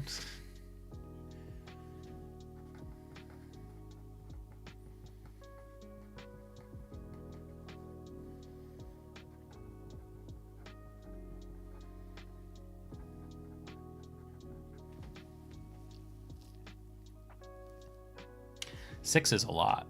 Did you guys know that? Yeah, T, I was. Yeah, which was actually mentioned again. The anglerfish was mentioned in, I think, the school section of the game when I was playing there.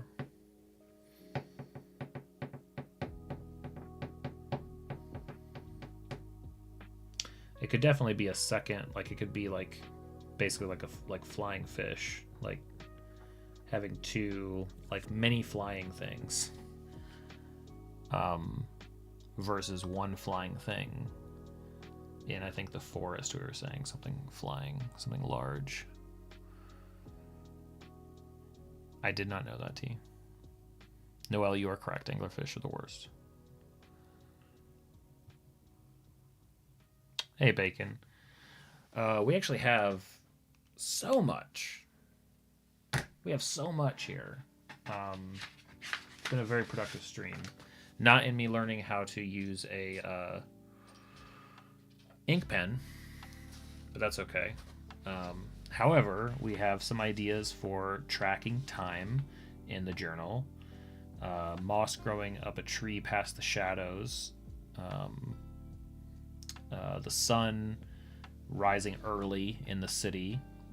I went up in the mountains, the position of the sun or moon on the peaks changing, even the temperature or taste of the sea being affected by the seasons, as well as tracking time in the Underdark based on how quickly a plant dies, or some sort of life form, something that the monster hunter brings with them. We also have this concept of a witch being behind all 6 of the monster hunts, using these kind of scratch marks that could be gleaned as the true threat, so really kind of throwing in a 7th monster in a sense, but it just being a witch. And then I think we have a decent run of concepts for the quests themselves. Here, we'll revisit them briefly. Well, not briefly. Briefly and briefly plus. These concepts can all be fleshed out.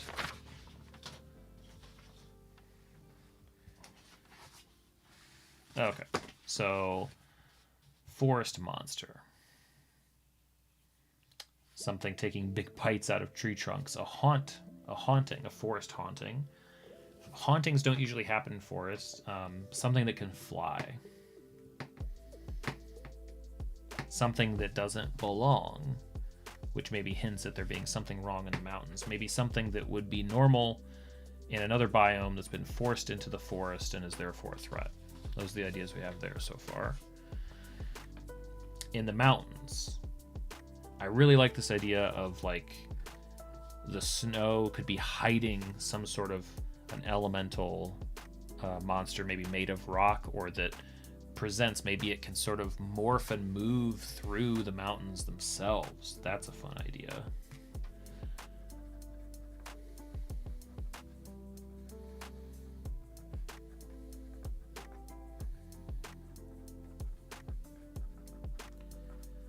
Ooh, I'm gonna write the word mirror, and we're gonna come back to it.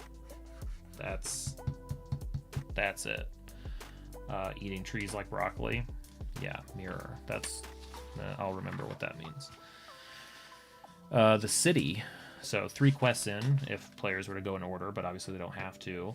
This is an actual humanoid killer taking revenge, or maybe it's like a political thing. So they're making attacks seem like they're by monsters, but none of them make any sense. So maybe something like somebody was attacked by a were, but it doesn't really seem like like maybe like no moon, right? Somebody has like maybe they were, you know, bitten by a vampire, but really like they were just pierced or whatever, and it's like no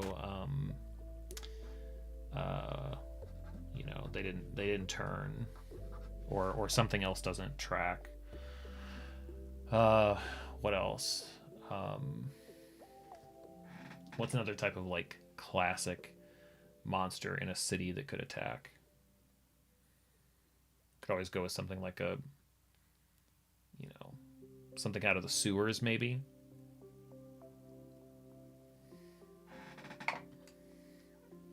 But anyway, the clues here would basically point to somebody's falsifying the stuff, and the Monster Hunter's clues would help provide that. In the Feywild, we were thinking about treating it more like a rescue or like a research of an endangered creature. So there's something in the Feywild that doesn't belong. This could be as innocent as possible. This could literally be like, you know, the Baron's granddaughter. The Baron's granddaughter's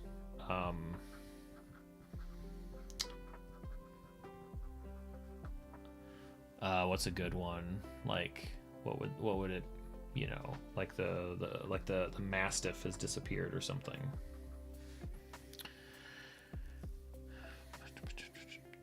Ooh, I like the Mothman.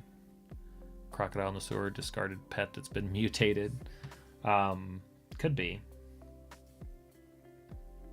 Creature has returned. Something that doesn't belong in the Feywild. So finding the thing that stands out, maybe.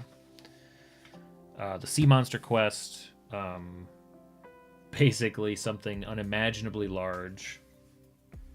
You know, I think the word Leviathan was used. So that this is more about tracking sightings and changes in the region, and the Monster Hunter knows, like, okay, I need to go to this lighthouse, I need to go and convince these people to stop fishing, I need to go and do this, like, how do we calm this beast so that it doesn't rise up and like probably destroy the world. Like, this is like the biggest monster in the ocean. And I think in the Underdark, the inspiration is an infestation of flying anglerfish, or something like that. Maybe these are like phasing monsters, you know? Like phasing through, like, what is it? Phasing it's like a planar threat. Like maybe the Underdark is a conduit, like the dark, like the darkness conduit for the travel. Almost like these things are found, there's evidence that they've been to all these different planar locations, but they dip into the Underdark in between each of them. Like that's the hop that they need. Maybe they produce light, but they eat the dark. Maybe the darkness is what gives them strength, or this teleportation magic, right?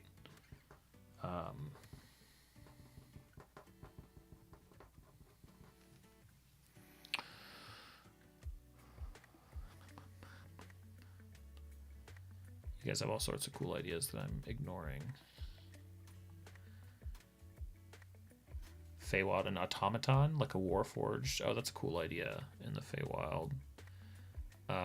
Discarded. The idea of the Underdark being filled with vines or octopi. Octopi are incredibly intelligent, but they develop their intelligence in a way completely different to how we. So their tentacles can all think independently. So we could make something like we could smush the ideas together a bit, right? So what if it's like an intelligent an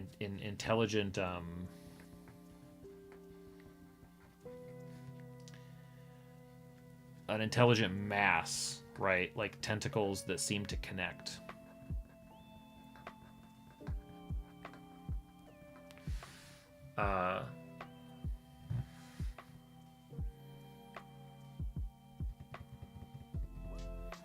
It could even be tied to, some sort of like a, teleportation experiments.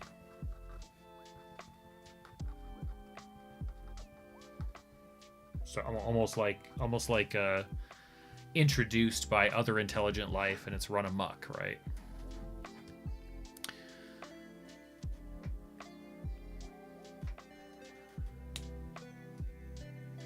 I don't know that reference, but I love the idea of a mechanical monster being in the mix here. Because we're hitting on all these different, like we've got sort of like traditional monsters in the city with a twist.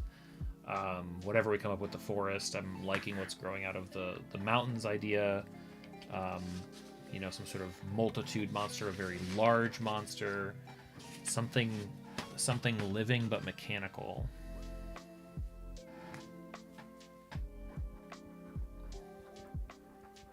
Some sort of a construct.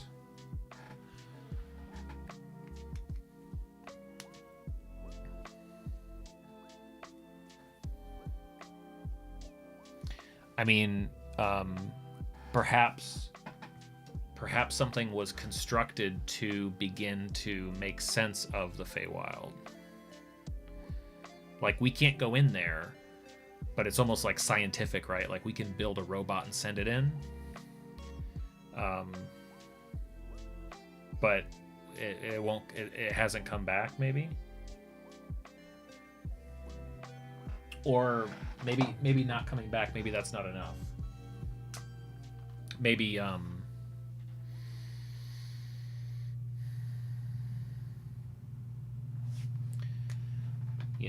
construct to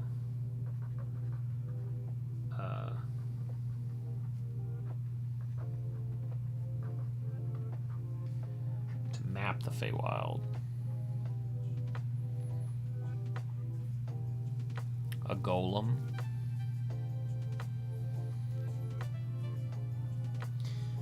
So maybe the I'm thinking of like the idea of it sending back information, sending back maps. But what if what comes back is concerning to the people that sent it in there? And it's like, hey, we think we just want to like Iggy finds the blueprints because the researchers have lost it. Well, it's like, on the one hand, it's like, okay, we need to find it and bring it back because we need to, like, you know, it knows a lot, and if it's actually like not even it knows a lot, like it's almost like it's been mapping the Feywild, but maybe the messages that come back or the maps that come back seem to suggest like maybe it's going to sort of create new pathways into the Feywild that could actually cause a threat, right? Large mechanical beast in the ocean reminds me of the excavator and Happy Feet. Yeah. So the notes are blueprints.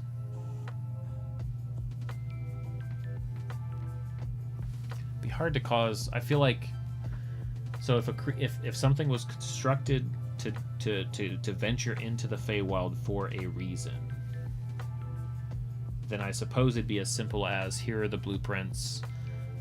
This is like, to some extent, what I'm doing is unnecessary. The justification here for the clues, whatever they are the blueprints because we sent in a contraption and now it's in the Feywild and we'd very much like it back. Yeah, that's a good call too. Okay, I love this idea. This is brilliant. So the, you know, in this case, like the blueprints, or like this idea of like lab notes, or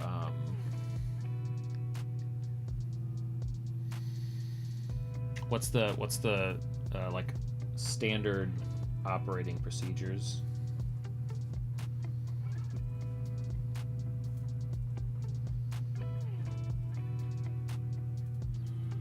Yeah.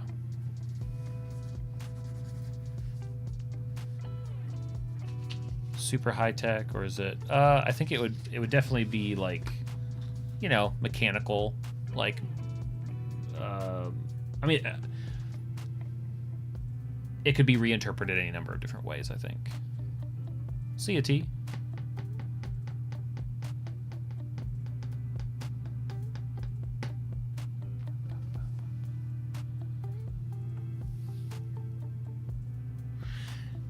Yeah, like the instructions could be like, basically, if you can bring this thing back to the material plane, we'd love it.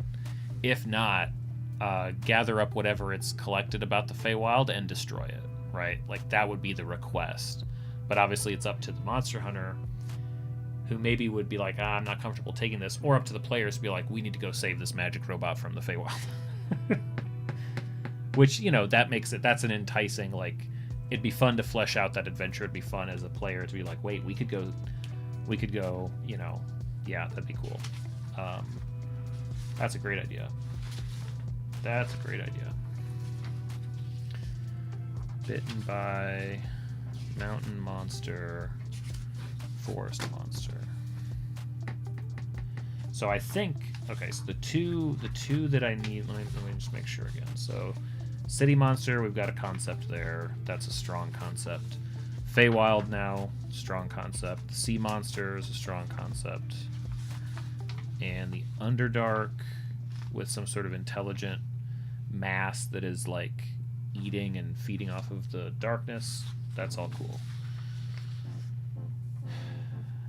So the mountain, so the reason I wrote down mirror,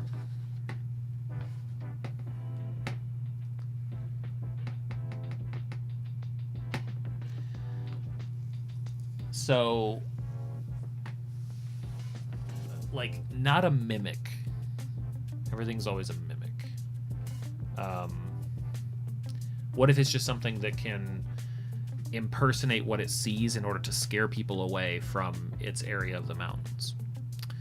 Bacon, hey, you're writing the opening script for a campaign based around 3 landmasses fighting. How would I connect that to the angle, like lions freaking out, like they were being used as a weapon? 3 landmasses. Writing the opening script, hold on, for a campaign based around 3 landmasses fighting in pandemonium. How would I connect that to the angle? Like lions freaking out, like they were being used as a weapon. I'm not sure that I understand the question, Bacon. Maybe if you rephrase it, or maybe I'm just missing. I'm not. It's not connecting. Millen, yeah, kind of like Ditto, but more like a What would it be? What would it actually be? Like, I'm imagining the snow melting and revealing. Yeah, maybe there's a face. Maybe there's a terrifying face, or anything that ventures into the mountains can be recreated by this creature in the rock shapes. Because while it's made of rock, it's also like a rock shifting creature. Like, it can shift made of rock, or it can shape rock.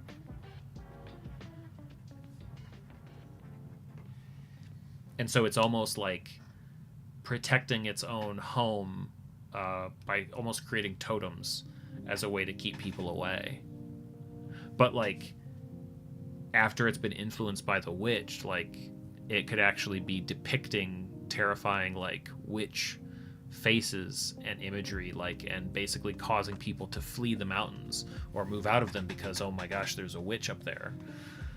But in reality, it's just a shape-shifting mountain creature that, you know, wants to be left alone. Big misunderstanding kind of thing. I don't know. There's something to that.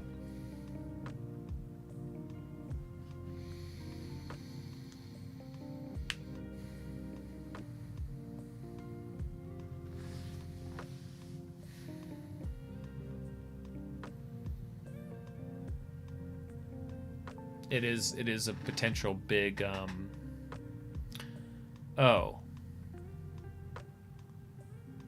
Yeah.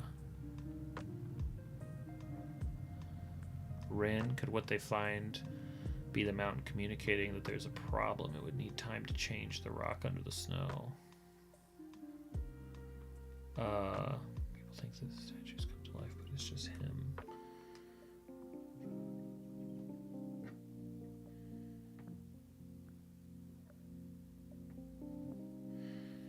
So are we talking, like, I almost feel like what we're getting at, it feels like an aspect of nature itself.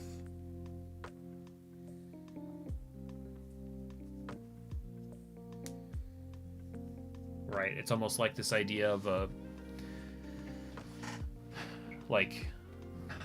it's an aspect of like the earth, and in a protective sense, but it has to still be a creature.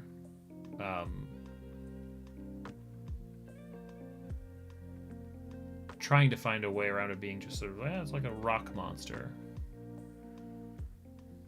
That's cool, Noel. Yeah, Bacon, I think I must have misread something that you wrote. Let me scroll back up. Angels. 3 landmass defining. How would I connect that to the angels? Oh, freaking out that they're being used as weapons. So are you saying that, like, angels are like manipulating the regions or the society to fight amongst themselves? Right, Rin. Yeah. I mean, I love the concept. I think I'm wondering if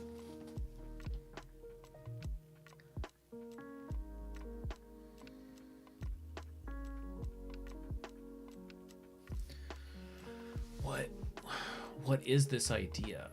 I like it. I like that the terrifying stuff is communication.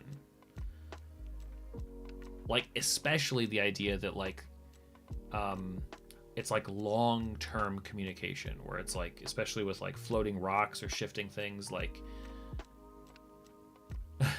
like imagine if the mountain can answer. You know, the rock forms, things can be terraformed and will change to communicate. But if you ask it a question, or if you're trying to communicate and you're waiting for something back, like, it's going to take it a day to shift that stone almost imperceptibly unless you really know what you're looking for. Like it being a slow hunt almost, right? Like it's like a slow hunt, like through the seasons over time. And it's like, maybe is that even an interesting or exciting idea? I don't know, but I like it.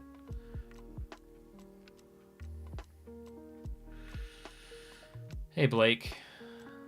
So we've got a bunch of different quest ideas for brainstorming to actually like fill out, start putting pen to paper in this diary. And so right now, thinking about a monster investigation of sorts in the mountains. And I think we like the idea of like we talked about, like the terrain changing, the shapes, like faces in the rock. That's right, Kira.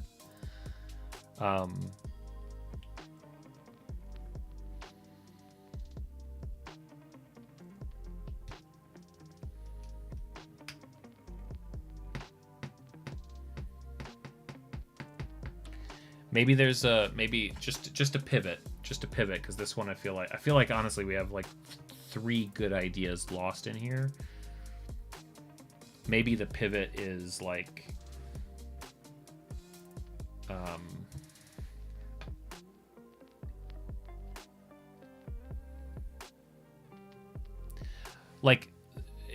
my mind goes to yeah, that's a good idea, Rand. So Arizona style mountains, or we're thinking snowy mountains. I don't know. I don't know. Both and either, neither. I'm not sure that it.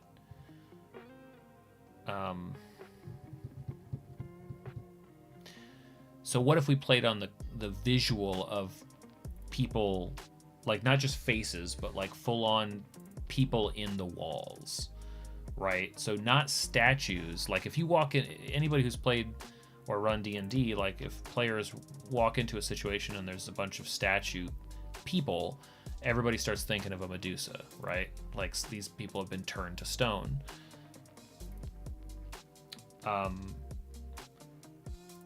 So maybe we can do a twist on that.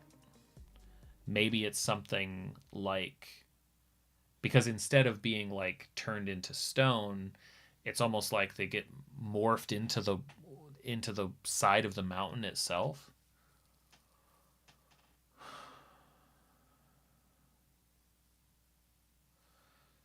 So like there could still be a creature behind that.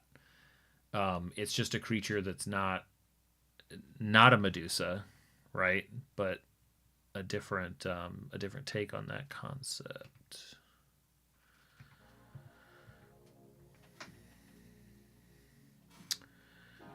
Reference the rocks in the desert that move on their own.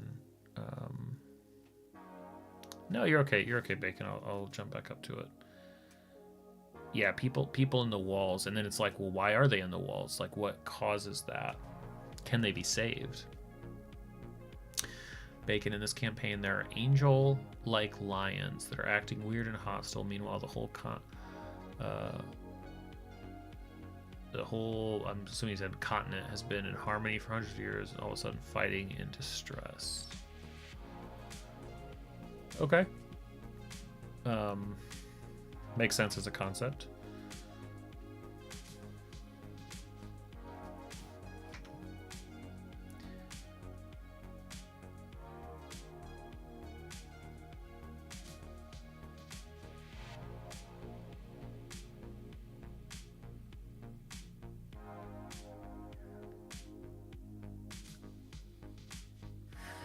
Yeah, there's something. It's a wizard that's trying to find immortality by copying his mind into the statues. Well, I was almost thinking of like, is it a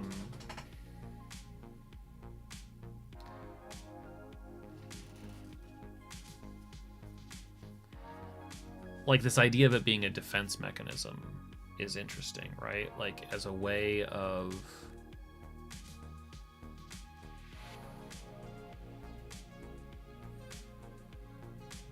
Like, maybe it's fine as long as you don't go up that particular mountain pass. Maybe it's fine as long as you don't see the impression of... As long as you don't see you in the mountain, you're fine. Maybe that's the only time that you've got a problem.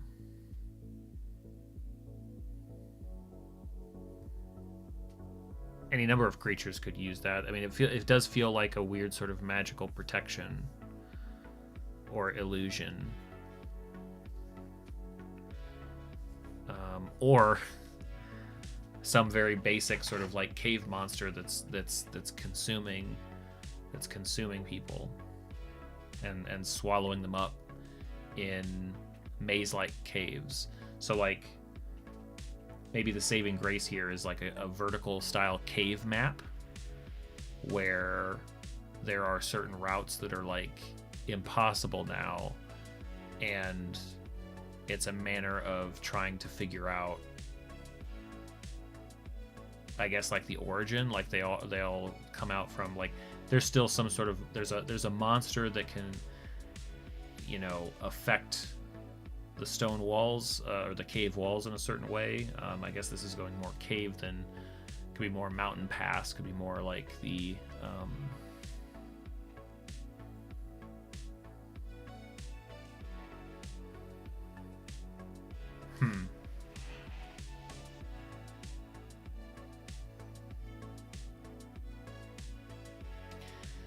definitely something that's shaping rock, and so the way that it eliminates people is by pulling them in and shaping the side of the mountain around them. we are I think that the answer that makes sense is that there's a monster that can basically shape the natural earth of the mountains into so one common attack that it'll use. And maybe the problem is that normally it's a benign creature, but due to the witch's influence, which is sort of running through this entire diary, it's been corrupted and is now actually going after beings. So like the reports would be that sort of the, you know, the mountain the mountain is against us now. Maybe people are moving.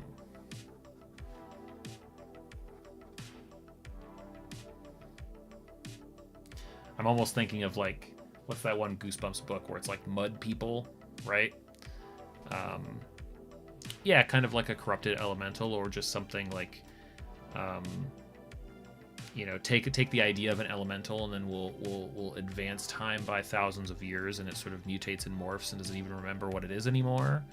That's like the roaming monster.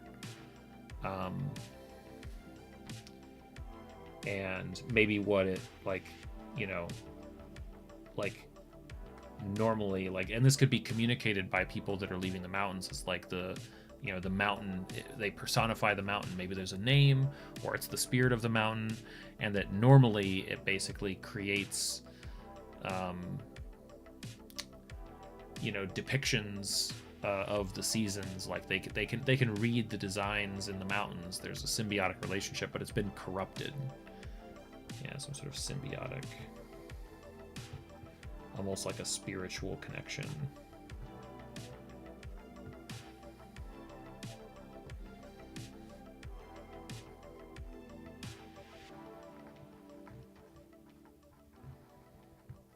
Yeah, okay.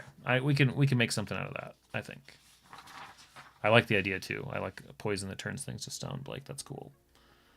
That could even be like a takeaway. Maybe that's a concoction. You need to sort of make a list for those. We'll come back to that, but here, I'll write it down just so we don't forget.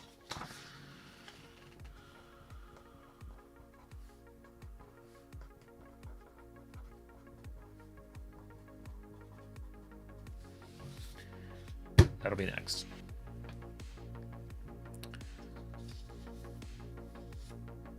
Yeah, that's super cool. Okay. Is there a flying, haunting, tree-eating monster in the forest?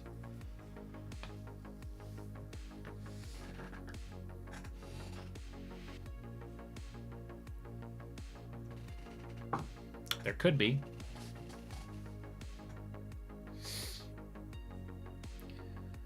I don't want haunting to distract too much.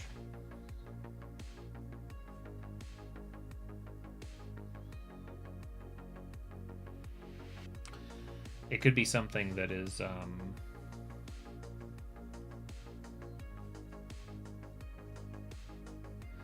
you know, something that's reported as huge and giant because it's knocking down trees.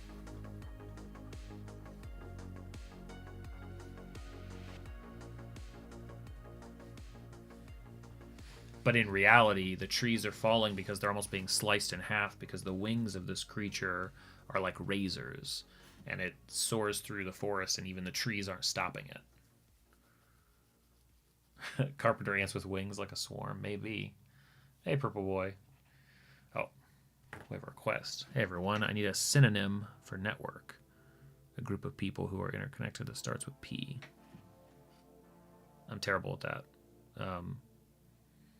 Network, just like Google search network synonyms. Swarms are terrifying.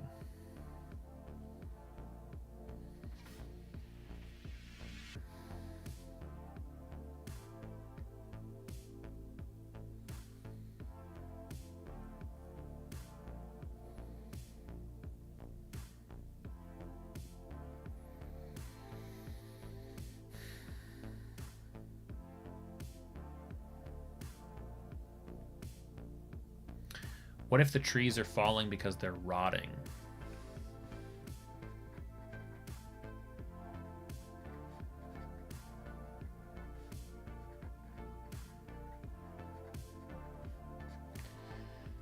They're aging. Now I'm going back to the haunting.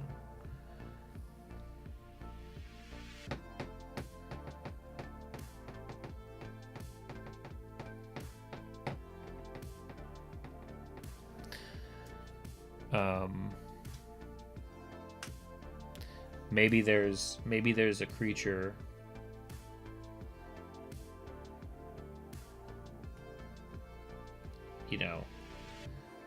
that wasn't, to kind of go back to that theme of with Igneous here, it wasn't put to rest, and now it's massive and it flies through the forest, and just like so many like haunting or sort of ghostly creatures, contact with it can age things, and so it's aging and trees, it's basically a threat to the forest. They're like, we don't understand, these trees are collapsing and they're falling down, nobody ever hears anything but the trees falling down. We have guards, we have people keeping watch for giants and all these things that can be affecting them, but nobody sees anything. We only maybe hear cries. Yeah, it could be. It could be both and, right? Like the corruption, or it could spread. Poison that ages.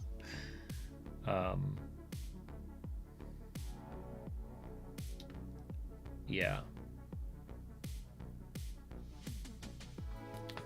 So there would be. It's basically like the ghost of a. Ooh, okay. We could go back to. I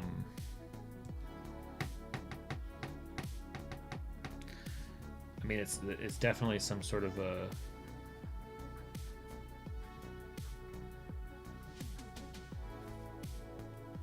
Almost like, what was the Animorphs idea somebody had earlier? Like a druid stuck in wild shape. Is it possible that, like, for some reason something happened where a druid lost themselves? So there's a creature that is basically like it's effectively like the spirit of a druid, but as this like ghost bird that the party would have to fight, and then the poison of time. Yeah, druids are fun, especially for a monster hunter. Now I don't know I mean, the twists are fun. Like, part of it is an investigation, right? And so, like, that becomes the fun of this kind of stuff. Like, you go into it thinking, like, okay, we're going to go after giants. You find out, like, oh, it's actually, like, sounds more like a bird, guys. And it's like, oh, this is like a ghost bird. It's like, oh, it's actually, like, the spirit of a druid. Like, that's kind of fun. Blake, a druid stayed in wild shape for so long it forgot. Well, I mean, like druids, when you knock them out of wild shape form, they return to their own form. But if they were hit with so much tremendous magic, right? And maybe this was the witch that did it to create this situation. If they were hit with so much damage, you could drop a druid directly from their wild shape form if they never return to their form and instead pass like that sudden passing, that jolt, them being jarred in that way. Maybe that results in their spirit sort of haunting, not as themselves, but almost like a mindless beast, just sort of terrorizing the forest until they can be properly like brought to rest. Rin, maybe it's a different stage of life. The larvae form was a nuisance, but not a big deal. But now the adult form is a problem. I like that. I like that idea for the I like that for the Underdark one. The swarm of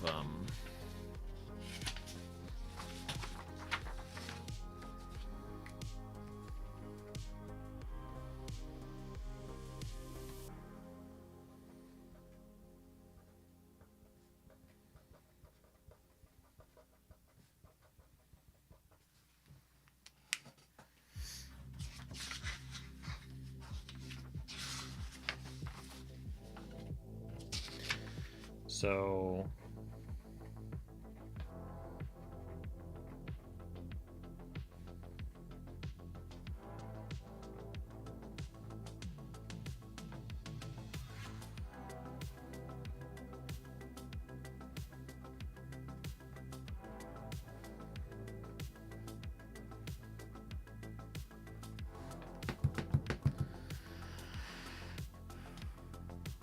yeah. Yeah, it's basically like a lost soul at that point. Like it is a monster. It's a monster that needs to be hunted. But it's really a monster that, and the nice part about this, the forest thing here being the first one, is that we have the opportunity to really introduce and talk about what is so near and dear to Igneous's heart, which is being properly buried after the fact. Like he carries his gravestone with him so that whatever monster puts him down, he can be buried. So that connection, now exactly how that gets teased out in the notes, like, yeah, that's for sure, but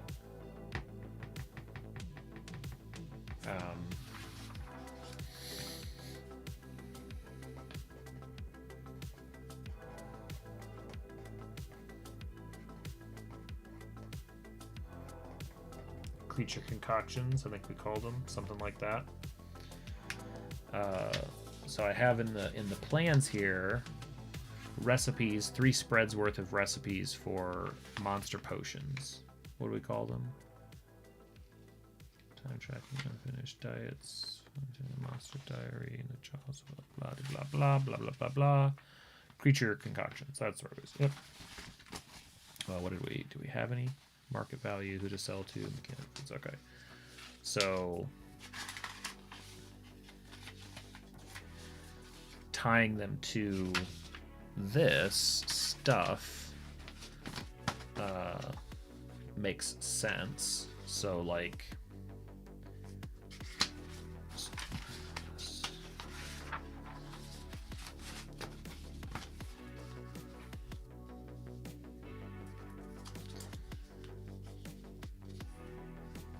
I could certainly see, because the creature concoctions could be just like theoretical recipes, right? The idea here is to give more fodder to interest the party in going after these quests. So if the monster that's being hunted has been identified in the Underdark as something that seems to eat darkness, the darkness feeds it, right? It produces light, it eats darkness. There could be, in theory, a recipe for like a stealth like a stealth healing potion, right? Where it's like, in theory, if we could collect the monster parts and use this recipe, spending time during, you know, maybe it's like spending time during combat in complete darkness could provide some sort of like boost or healing factor, right? There's also like the idea of like blinding lights, bursts of light, and even like teleportation.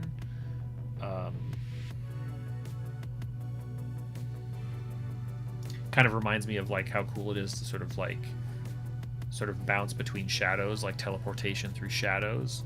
Some of this might depend on like where we end up thinking that like what other things these creatures do as we sort of flesh that out. So that would be, this would be the Underdark.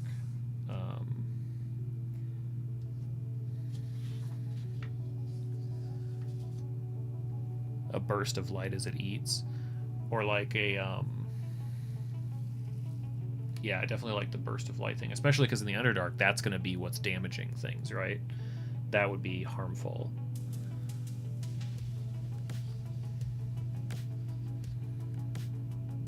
I mean, I think like a light potion would be fun. You know, flashbang type of thing. Why not? The mountain being. Let's skip this. I don't want to return to this difficult one right away. The sea monster.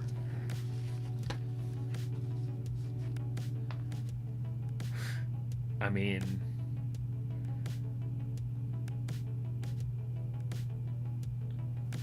what? So the monster has to have an influence, right? The monster has to be a threat. Influence, even, if I can write. And if we're playing off of like kind of old sea pirate sort of fears, you know, maybe it could definitely cause, kind of going back to some of those mountain, like confusion, disorientation, almost like, you know, walking off into the sea. So maybe there's a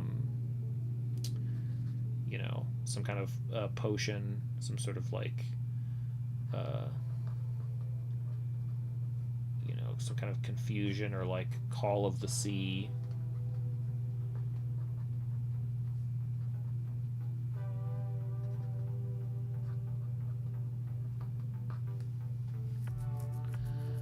Scurvy.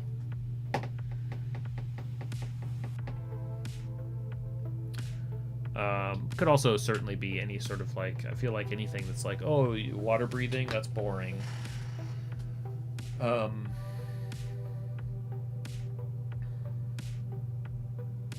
I think everybody loves stuff that like plays with water and introduces water into situations. So maybe that, but that one we may need other traits that we come up with this monster, maybe. Ooh, the construct. So this would be like, okay, this would be like based on the blueprints themselves, or maybe like validating the blueprints against the construct. Like what could come from that? Oh man. I mean, it's a concoction, right? It doesn't have to be a potion. A cure for discombobulated, hypnotizing, lemming. Yeah, lemming style is sort of the call of the sea idea. Yeah. Oh, so like you're thinking like it could also be like an antidote.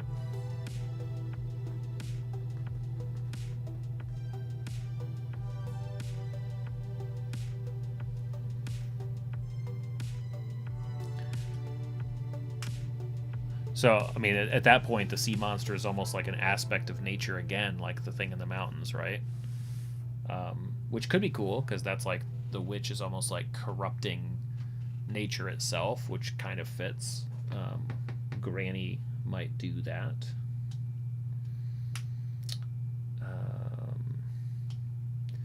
So if this is basically like a bot that's been sent in to map things, some sort of mapping contraption, right, or concoction, could be kind of interesting. How about something that finds like a secret, finds like, how about like a,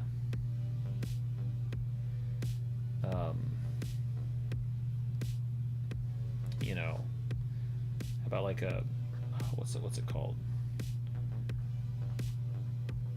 Call it like a prototype seeker.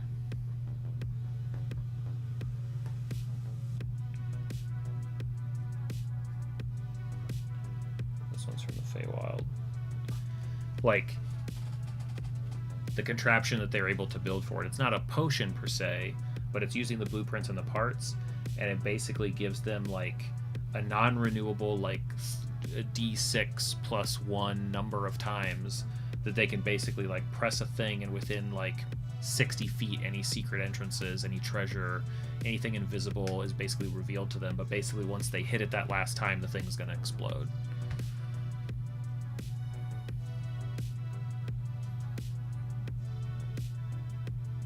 See you, Millen. Thanks for hanging out. I'm glad this was fun. I mean, normally we type these things, but this is a different way of doing it. And I haven't literally put a single thing written down yet, but I think these are fun ideas. It's fun to think through. Giving them a garage door opener. Well, you know, people can name magic items however they might want to, right? Oh, like Feywilding. Yeah, like, you're right.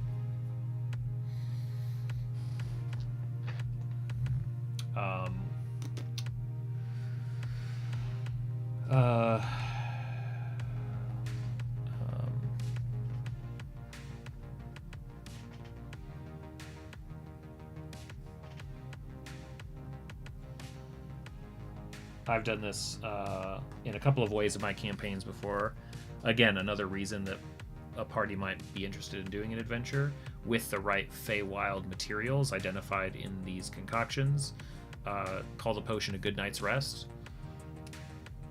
Everybody in the party can take a sip, and they basically instantly get a long rest.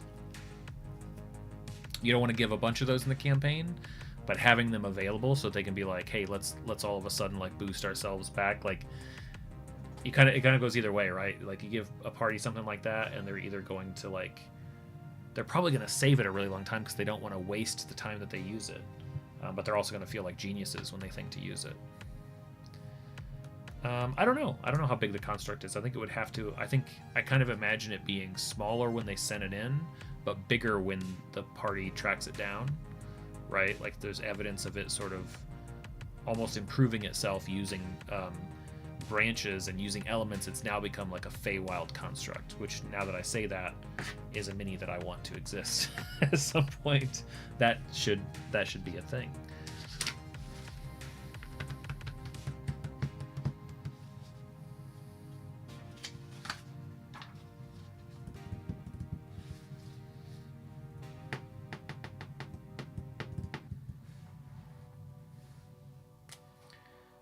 Some sort of a speak to dead potion, maybe.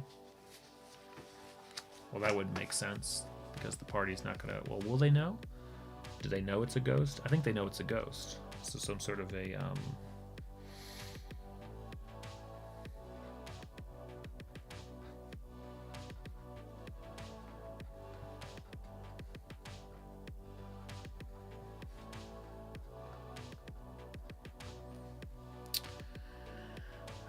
Star Wars droid size, Transformer size, or Howl's Moving Castle size. I think when it goes in, I think they sent in, if you're talking about the Feywild monster, I think they sent in Wally. And I think coming out could be, I mean, dealer's choice. How long has it been there? What has it done while it's there? Also, what level is the party? Right? Peace for the dead. Speak to dead. Peace for the dead.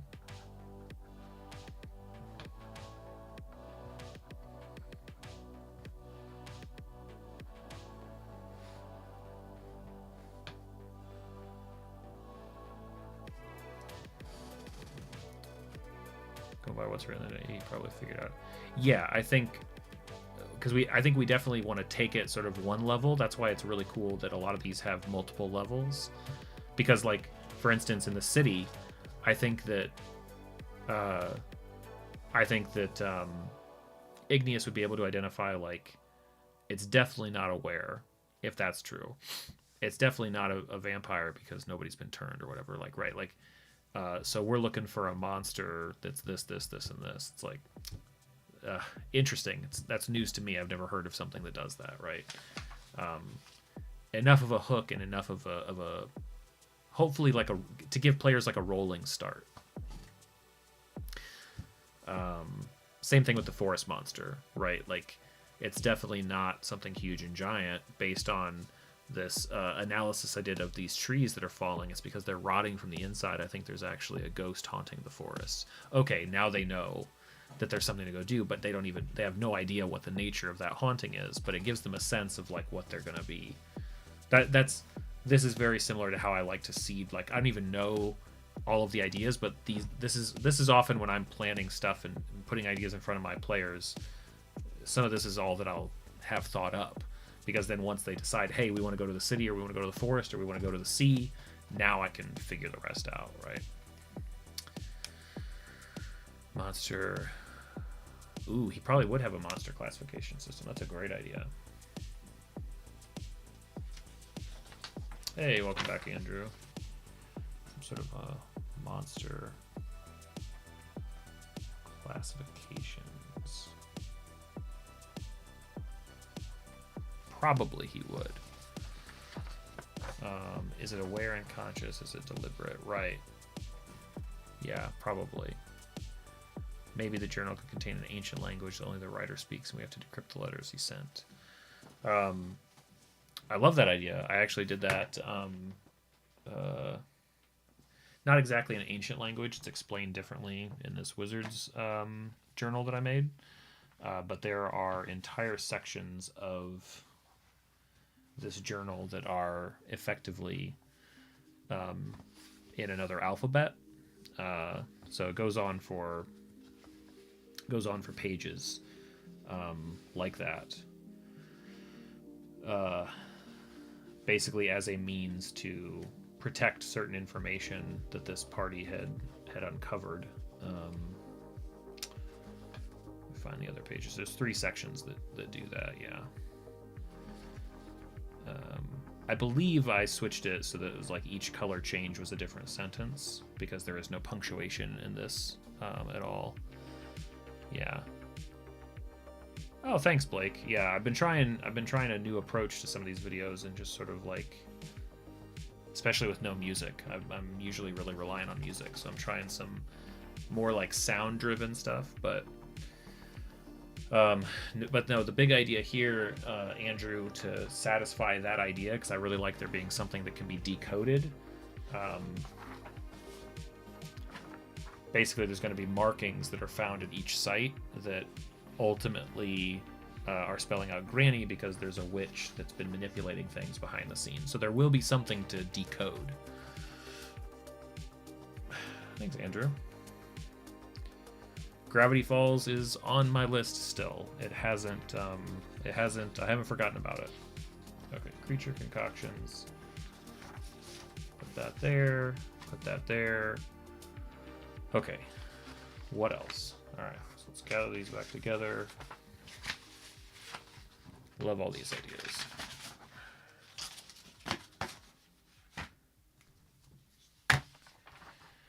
Monster classification system levels. So quest 1, 2, 3, 4, 5, and 6. The creature concoctions. Now the other piece of this journal concept are basically stray monsters, like a monster almanac. Andrew, the idea is that those would be found at these different sites as carvings. Like, they would kind of look like scratches, or like some kind of strange thing that's been done, and that's part of the witch's hex, to basically put her name into the wild, and that's what's influencing, because ultimately the witch is probably going to be the reason that the monster hunter's missing, because she very much wants a very old, very wizened monster hunter sort of on her payroll, so to speak. At least that's one idea. I think there could be others to explain it. So if the monster sightings are indicative of, like, if these monster quests are basically like, go figure out what this monster is, those are going to have things like footprints, reports, maybe some samples. Those will depend, you know, a little vial of seawater, right? Or maybe collect maybe some salt. But the almanac pages are each a spread of just like a known monster. There is power in knowing something's true name. That's true. So for those pages, the opportunity is just to kind of like make up a brand new monster. Could be small, could be big, could be, you know, could be silly, could be threatening.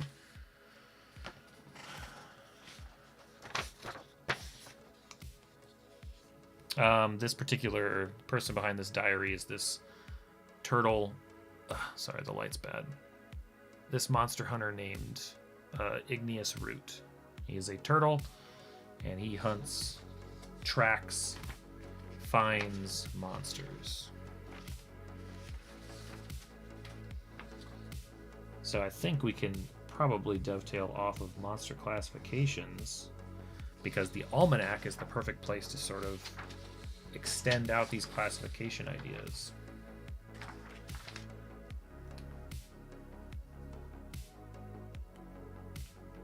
Yeah, Andrew. Yep, it was painted during the last Every Mini's a Character stream. Thanks, Kira, for posting the next, or the poll for the next one. Probably late this week. Maybe Thursday. Maybe we'll do another Every Mini's a Character. Yeah.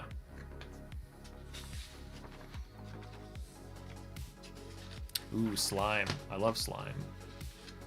I love a good slime monster. I'm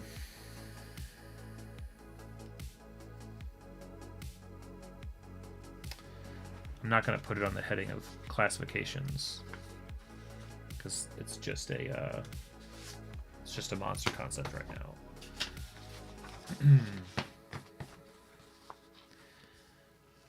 Is it possible, maybe, that so not a mimic. Do you have a command set to direct users to your schedule? I probably should. Yeah, I should do that. But I don't. But because I actually just renewed it, or I just like refreshed it the other day. Paste. Can I not paste? Ugh, hold on. Even my chat's being wonky here.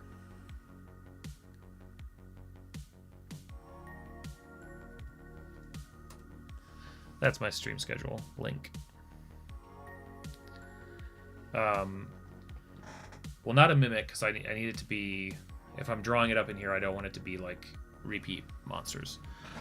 I don't know if you guys have ever seen that video of, like, I don't know what it's called, but there's like a liquid that if you touch it, you know, your hand goes through it, and if you make contact with it, it goes hard again. It's not exactly a liquid, but it's like some substance that acts that way. What if there was a slime that basically became whatever most recently touched it? So some sort of like a like, not by choice, it's not even intelligent necessarily, but it becomes whatever it's. Is it called Oobleck? I'll note that as inspiration here.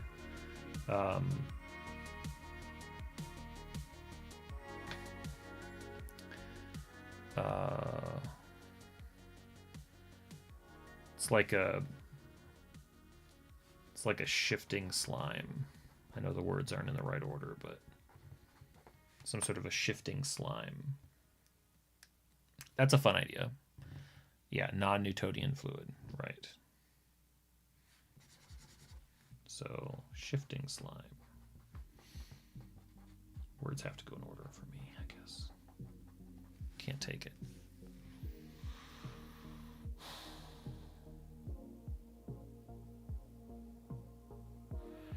I think it'd be kind of fun.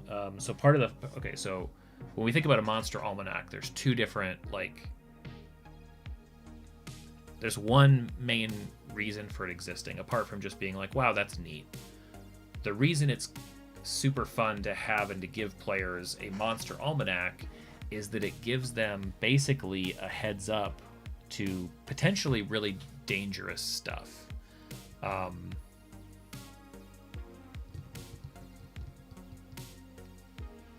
Yeah, it could do that, or even, I mean, honestly, as soon as you hit it with a sword, it's going to become your sword, right? If you hit it with magic, like, oh no, what could it become, right? Like that, some of that stuff would just be interesting to see how it plays out. No problem with that, Andrew. I'm only capable of, well, we'll see. This thing's probably not going to get fully fleshed out, but it's fun to think about. Like a snail trail of ectoplasm. So stuff that we put in the almanac is basically the kinds of stuff that, like, when players hear about something, maybe they'll think back to it and go like, hold on, that sounds like X. What type of a monster could, is there an idea for a monster? What would we call it, or how would we describe it? The effect that I'm thinking of is that think about how things from in a cave will sort of close down, like a cloaker in a cave setting.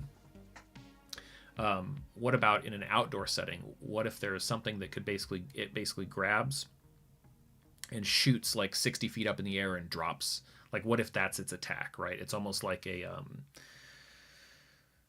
like, you know, like it has some limited flight. It's really almost, it's almost like I'm describing some sort of monstrous kangaroo creature, right?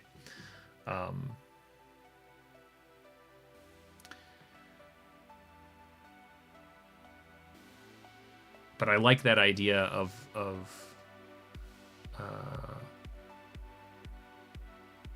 Agents of the Stars. But wait, who's describing that? No, I haven't. I've not read that. I don't know what you mean.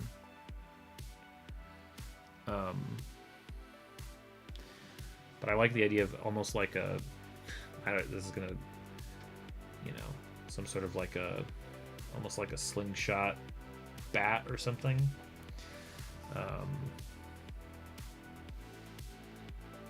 Something that's gonna basically pull people up and drop them. Such a dumb. What else? It's fun to think of new monsters, right? They could always be related or tangential, but I think it's a good, like, just total open blue sky opportunity for anything. Oh, the slime monster that can read minds. Gotcha. Yeah, that would be.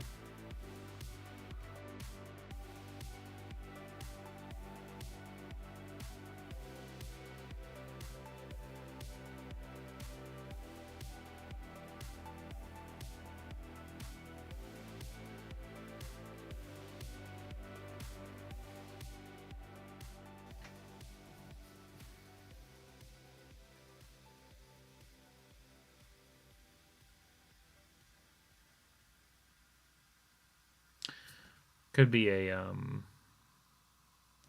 I mean, white paging, blank paging new monster ideas after all the stuff we've already come up with is tricky to do. I know. Flying squirrel with slime wings and a slime bunny tail.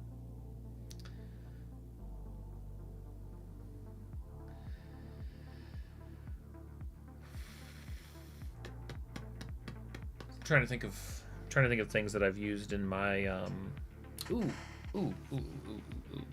Yeah. What did I call them? I have a whole swarm of them that I made.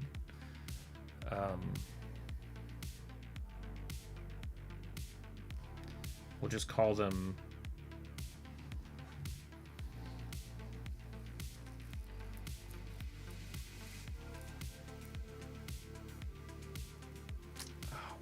What is the right term for them?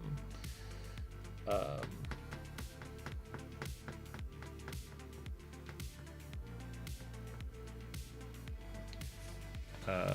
about we just call them like magic vessels?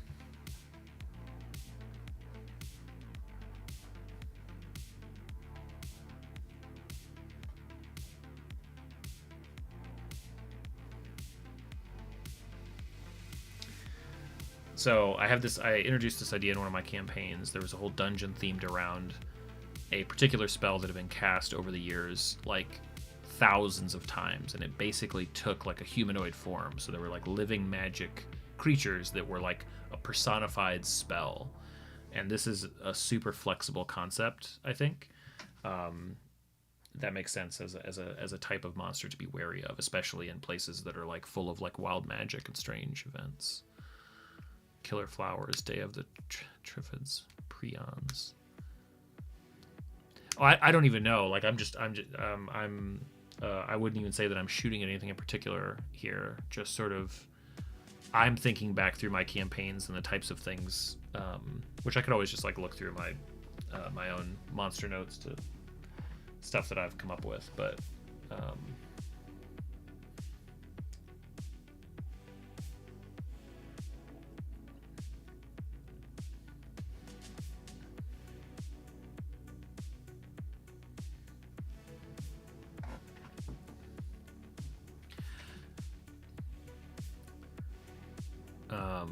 Some sort of like a, what if there was like a, going back to the swarm, like what if there was some sort of like a brain worm that affected dreams,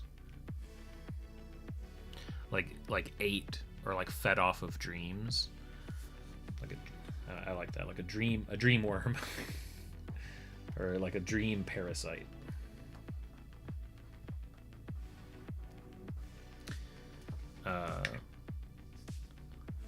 Something fun for DMs to play with during downtime. Welcome back, Noel.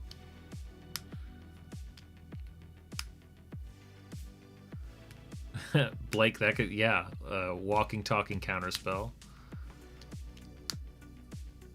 Andrew, absolutely.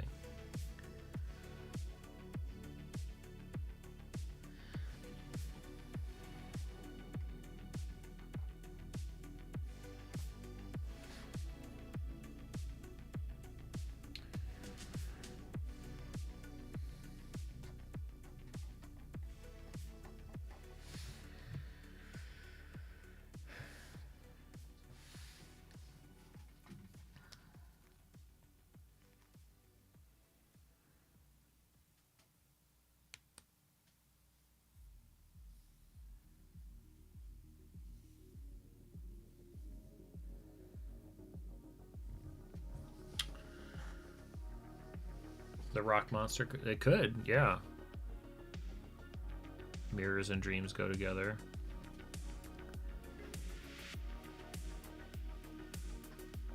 Earth dreaming, yeah.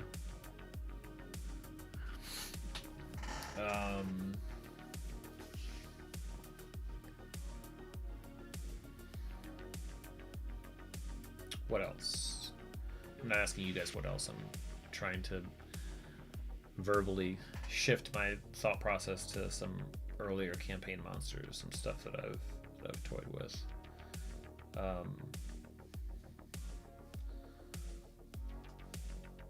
Reflections, water,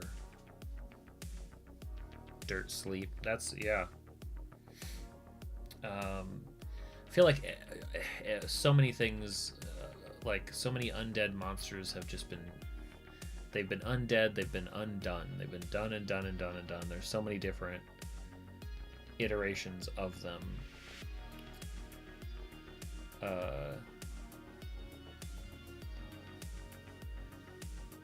But there aren't, they haven't though. There's a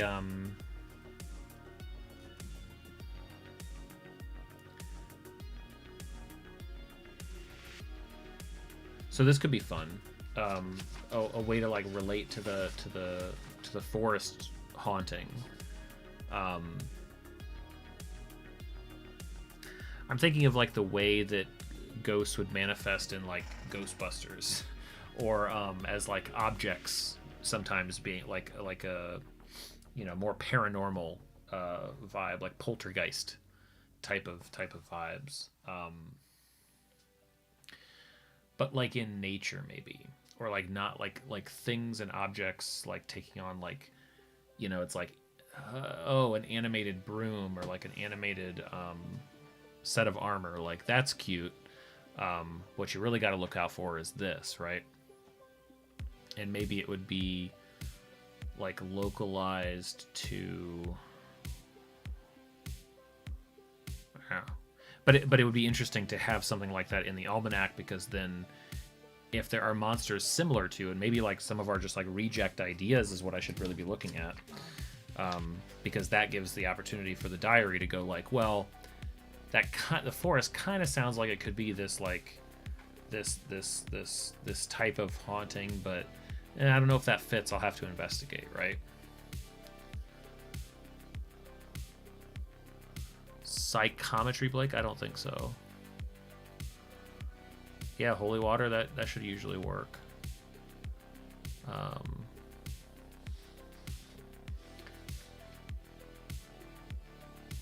Creature concoction, effectively anything.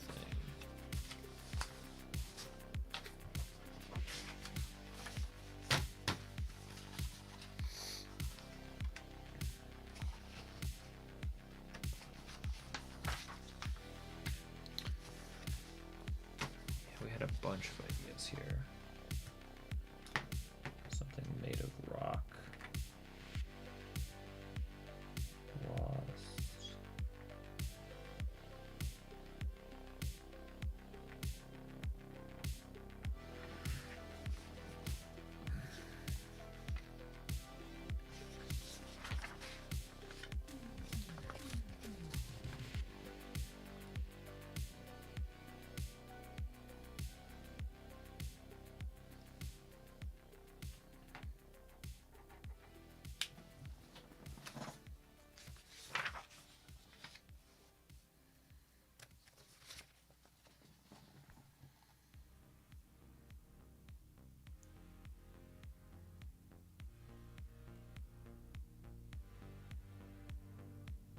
I feel like a variant of this like living magic being is almost like like sporadic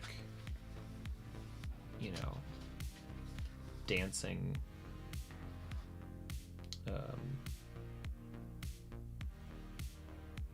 like this idea of like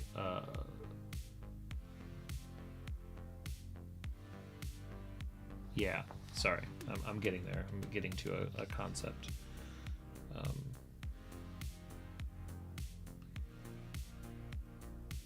It's like a flash, like a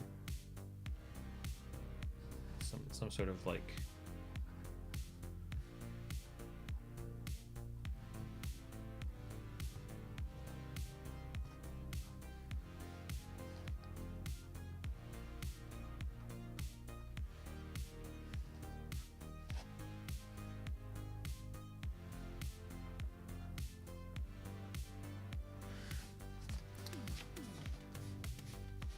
gleaning facts about an object or place by touching them. You get flashes of the past. What if the witch did the reverse of that to her locations? You get the ability to glean facts about, but instead... Oh, okay, so effectively she's sort of transmitting, things into them. 3 gnomes in a trench coat. I like that. That's not the worst idea. It's not. A sensible P code does make sense though. I gotta give you that.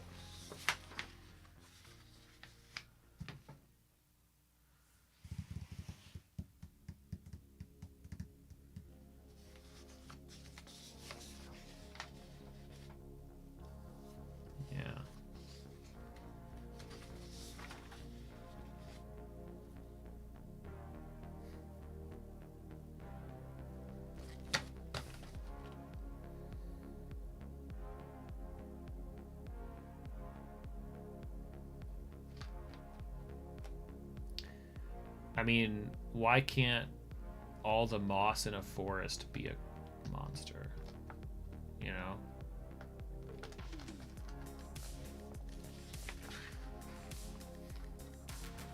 Just call it Big Moss.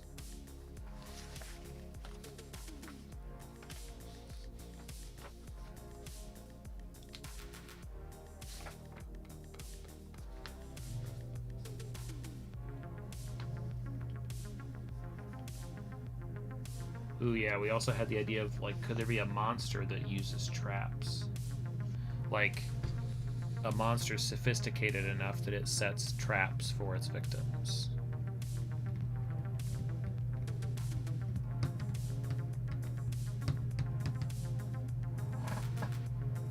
What would that be? That could be a construct, maybe.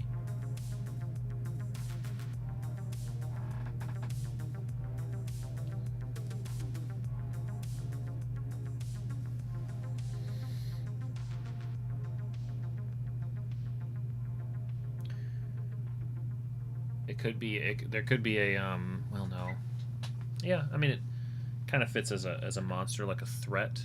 Maybe there is like a kind of that like cursed treasure idea, right? Maybe there is there's an object that seems to draw people to it. It's a siren's skull or something like that. And the reason it's so treacherous is that this particular, like, it's an object. Is it a monster? It's like, well, it seems to be able to manifest or maybe just motivate creatures to to work on its behalf almost. That could certainly be tied into some of the stories attached to the sea.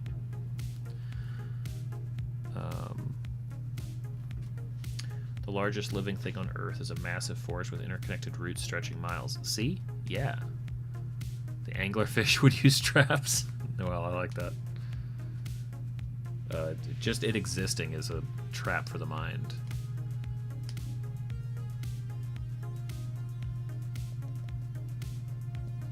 Is the anglerfish in the room with us right now?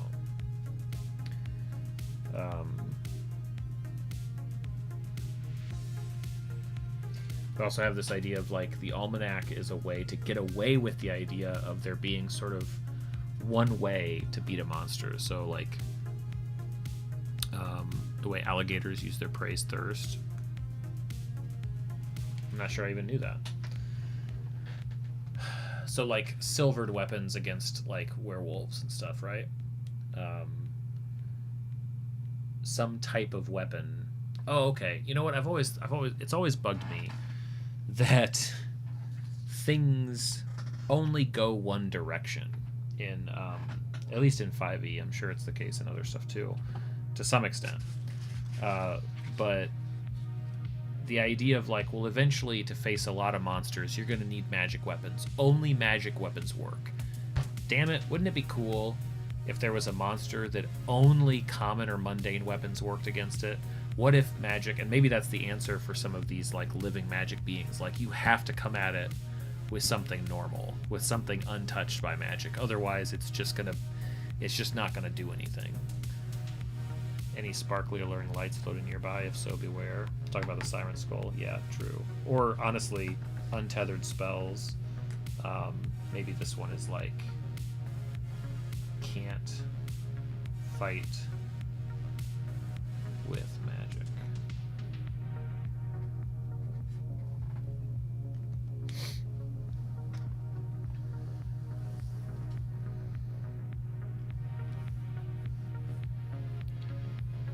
Magic vessels, dream parasites. And so the idea is that these are monsters that Igneous has discovered.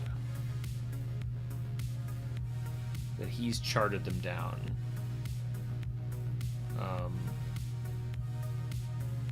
creature that can be killed with sugar. I mean, I'm all ears. I like the idea of it being like it's like a recipe based monster.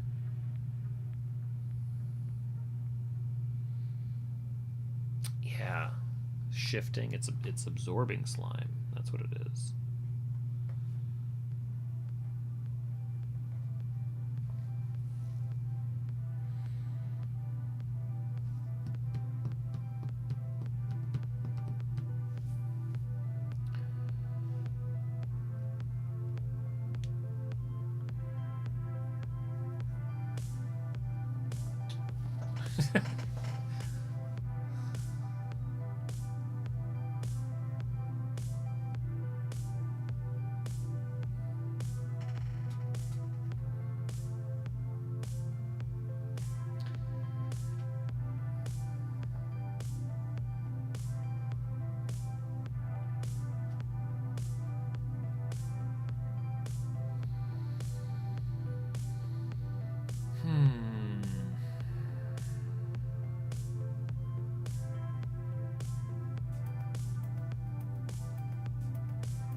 What about a monster you could only see during certain times of day?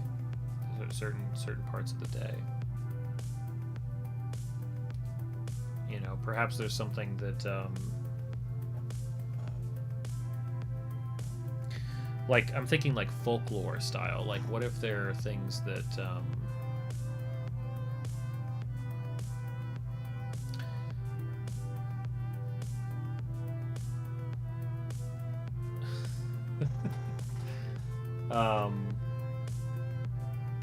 guys are the best. So maybe it's something where the, like, forgetting things or misplacing things. Maybe this is actually leaning more into like third eye, like Doctor Strange type of vibes. But what if only like at twilight, like either during the transition periods between night and day, normal sleep. Yeah, I know, Kira. What if it's only during those transition hours that you can actually see that there's like a fey creature taking people's memories, or feeding off of those kind of like short-term memories, or like something like that, where it's like, oh, you've never heard the story of the such and such, like the idea that the Monster Hunter has confirmed that, like, yeah, these are creatures that do exist. If people, you know, they can cause a lot of chaos if they you know, sort of set down their roots and stay in an area for too long.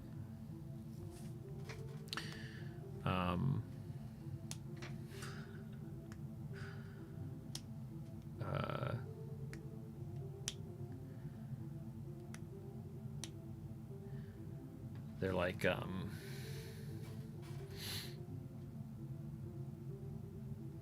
you know, like one or two of them's harmless, but if you get a lot of them, yeah, you can see them if you don't sleep. Yeah, it's the you can see all sorts of things if you don't sleep. Some of them might even be real. What would be a good? It's like a. I need to use my synonym machine.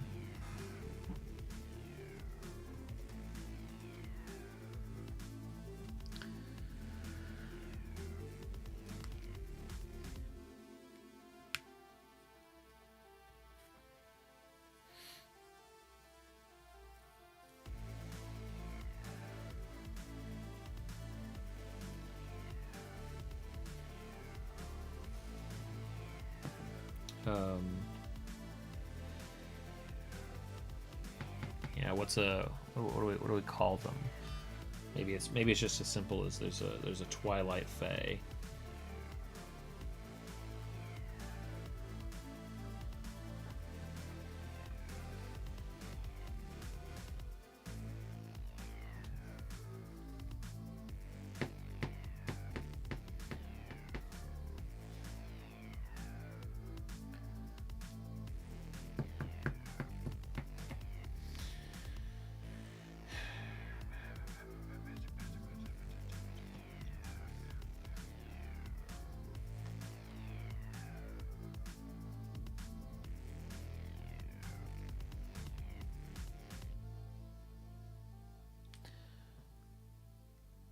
Yeah, see you, Blake. Definitely. See you tomorrow. We'll do, hopefully, start translating a lot of this stuff, I think. I don't think that Warforged... I mean, yeah, Warforged probably wouldn't be affected. Not at all. You know, what if there was a monster that was just designed to trip people? To knock them prone? What if those little roly-poly bugs were like the size of like raccoons? That makes me happy to think about. Everybody's like, "Oh, you got one of those little roly-poly bugs." It's like, yeah, imagine it was like a bowling ball coming at you.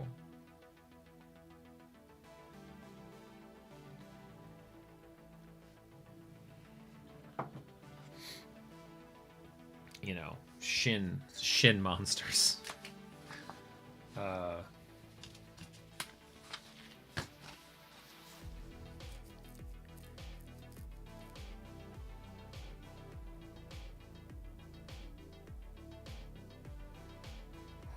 Cousin to Mr. Twister. Yeah.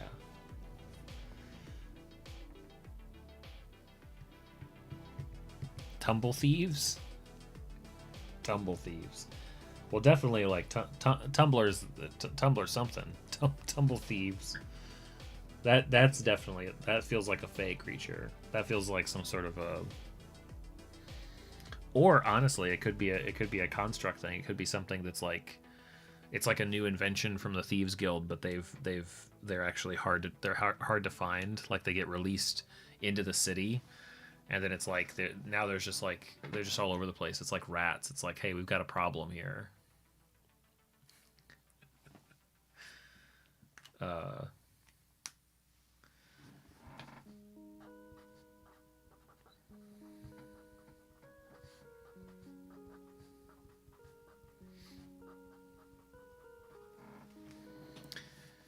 I like the idea of a thieves guild getting creative and unwittingly sort of ruining the city for everybody. Thick with tumble thieves, you can't even get around. Good deal, Purple Boy. Thanks for hanging out. Okay, so this gives us like more than necessary. Tumble thieves are cool. Shin snatchers, that's cool too.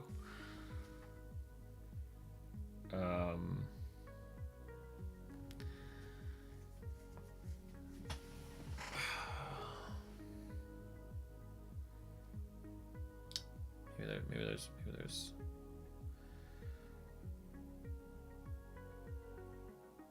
okay, I think this is pretty good. Pretty good. This is excellent. What am I talking about? Look at me downplaying our awesome work.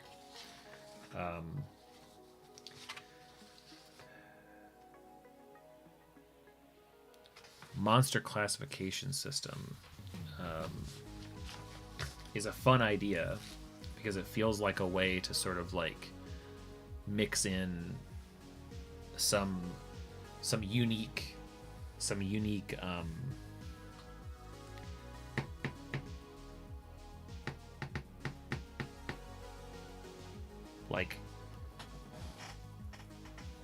like only Igneous does it this way type of thing, right? Like what's like a just imagine a tumbleweed robbing you. Yeah, pretty much. Like a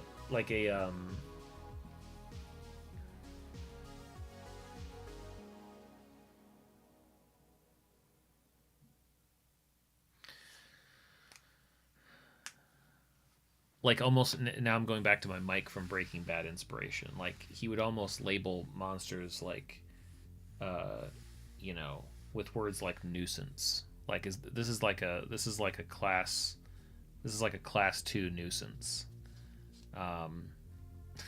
You know, like what would he call them? Oh, Rin, I'm not sure I've seen that Twilight Zone.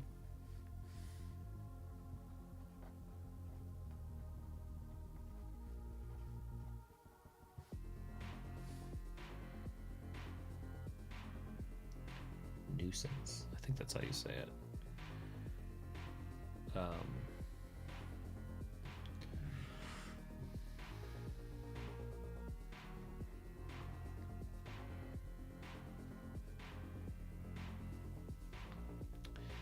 threat level.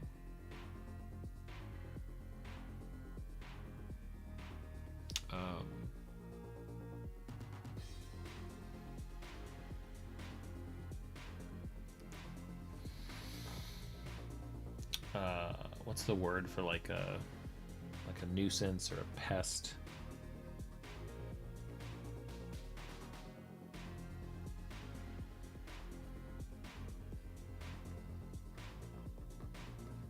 Some of them might be harmless, or like it might be like a relocation.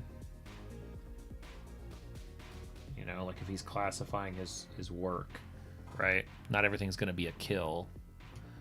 Like an annoyance. Yeah. Yeah, like this is ultimately like a harmless creature. This is just in need of needs relocation. I feel like that would be a part of the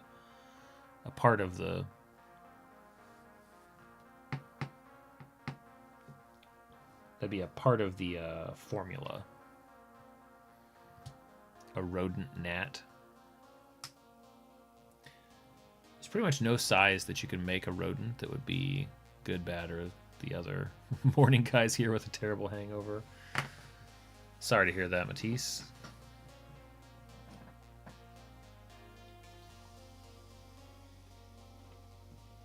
We're just over here knocking out amazing ideas.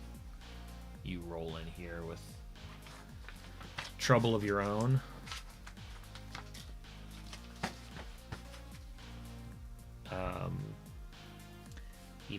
Even maybe like would it be like, what do you consider something, you know, mundane or magical, maybe? Or like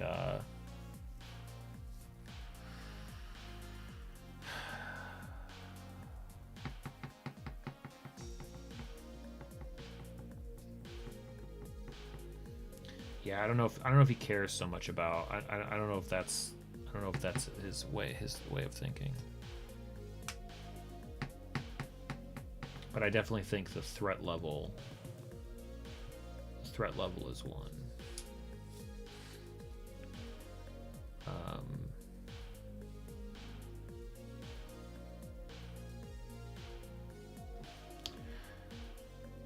Or like a byproduct, maybe.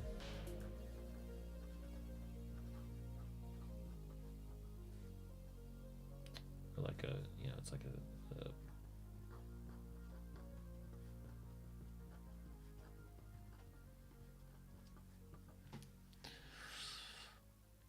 invasive, that's a good word. Invasive, or like an invader.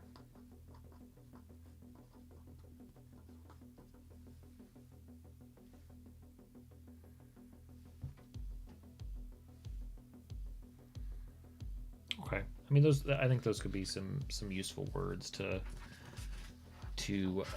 sprinkle in. Now, with all of this at our disposal,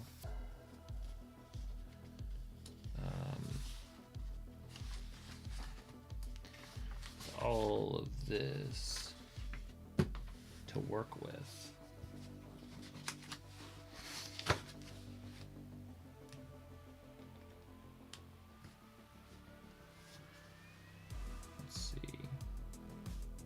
I think I skipped all the outer pages. So the outer page here, even in my test, you know, this is like the it's like, is it, what do you call it? I mean, I guess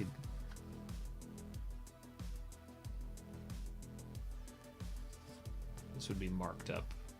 This would be marked up similar to the similar to a gravestone, I think.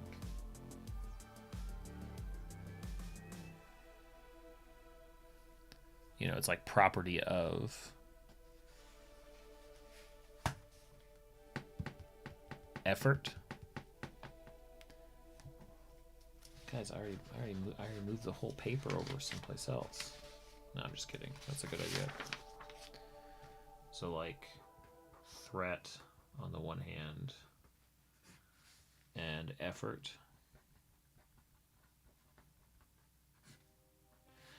Yeah, like effort, or like, yeah, like you're saying, like how long it'll take, or what kind of a job is it, right? Is this a tracking? Is this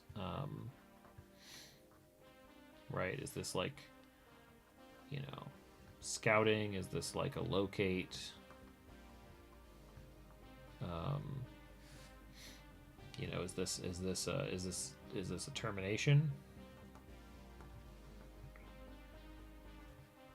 That's where relocation fits in, right? Is this like a termination, or a time / manpower, or turtle power?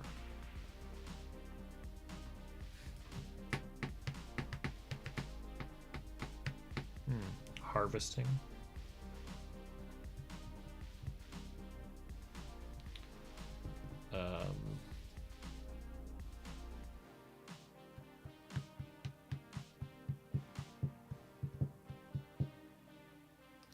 You know, definitely is if it's an immediate, you know, certainly an emergency or not.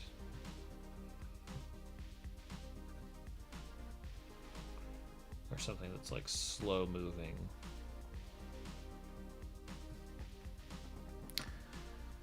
Trap, yeah. I'm glad it made you think of that. It was designed as a word to make you think of that. Yeah, I think you could have you know, you could certainly have different, like emergency type symbols. You could do simple symbols for, like, this is, you know, potion materials.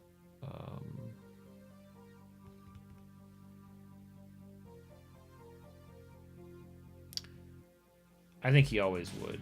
Yeah.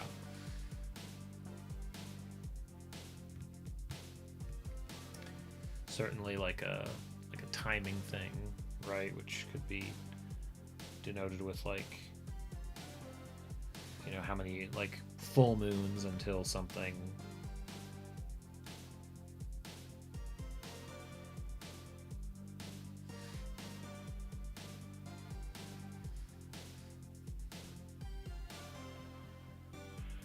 You know,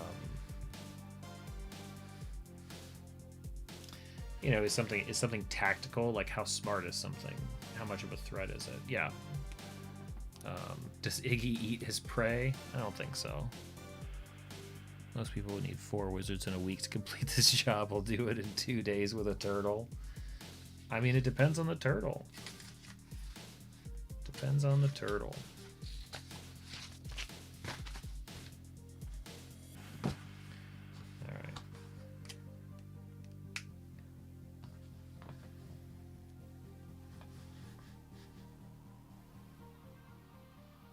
This is just my test.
I like the idea of it being like he, you know, keeps track of his.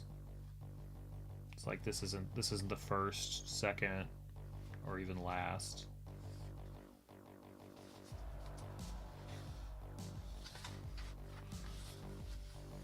So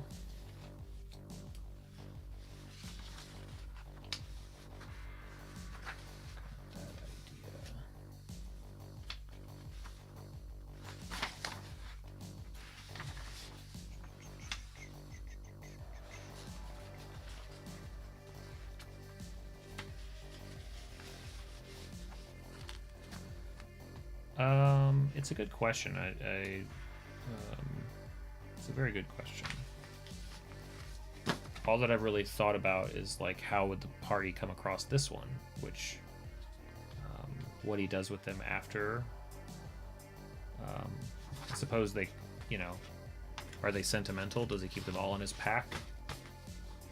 You know, whatever he does with them, for somehow they were able to come across them.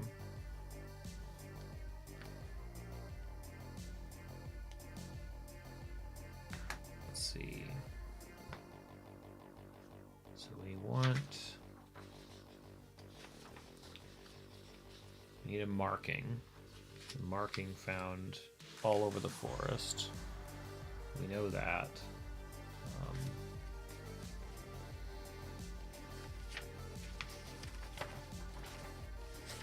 Is this yeah, these are just freebies.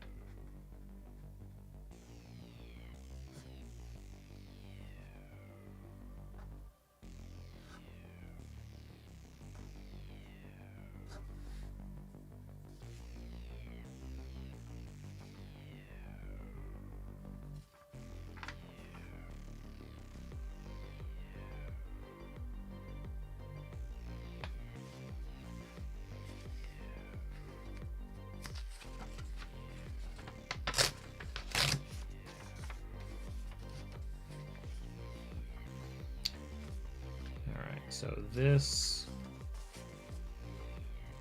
first one here, so we know we've got the granny thing.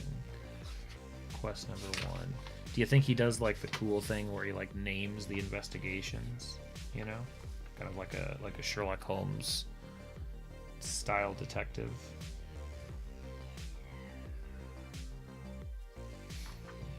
It would certainly be conducive to us. So in the case of the forest,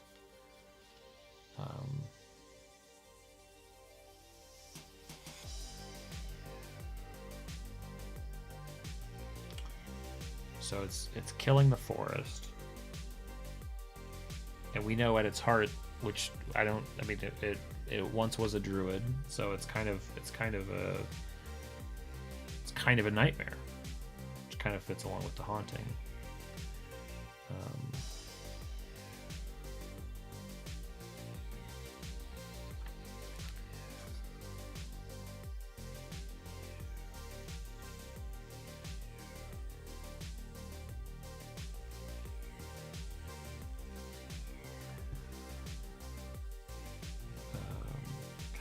It's like a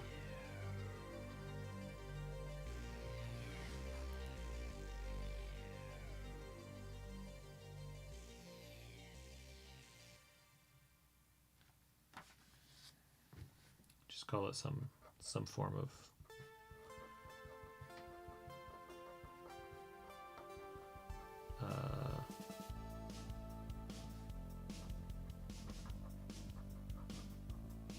nightmare in the forest.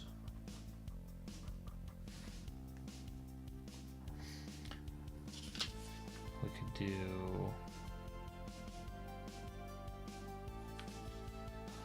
something about like he was approached by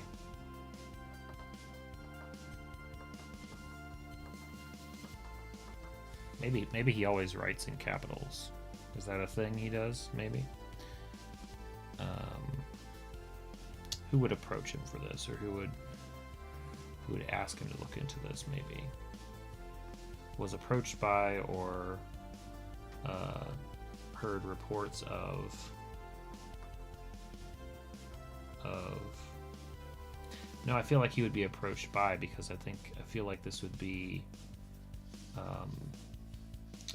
somebody important is watching the forest. The forest is... They're frustrated because they've basically put protections in place expecting that a giant's been destroying the forest. See you, Rin. You guys are good. You guys aren't giving up anything. You guys are awesome. You guys are great. Approached by, heard reports of a nightmare in the forest. So definitely, so didn't hear reports of. Was approached by somebody approached by guards, approached by some sort of like a sort of forest watch, right?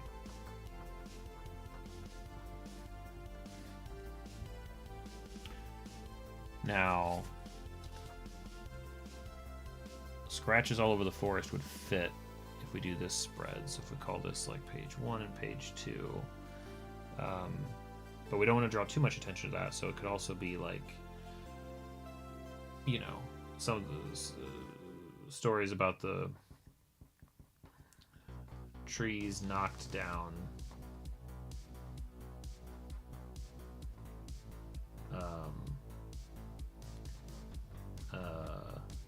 but no giants found.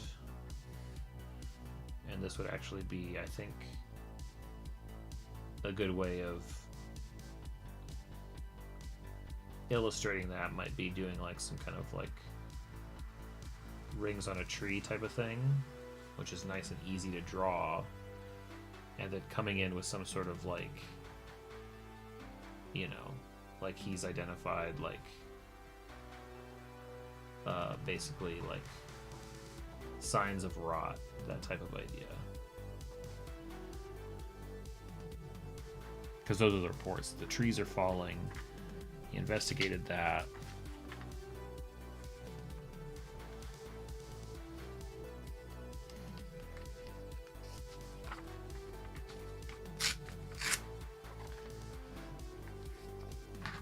So something about like sightings of a bird, which I'll learn how to do a better bird, but basically like, you know, something kind of giving it a scale or a size, like basically like bird sightings maybe.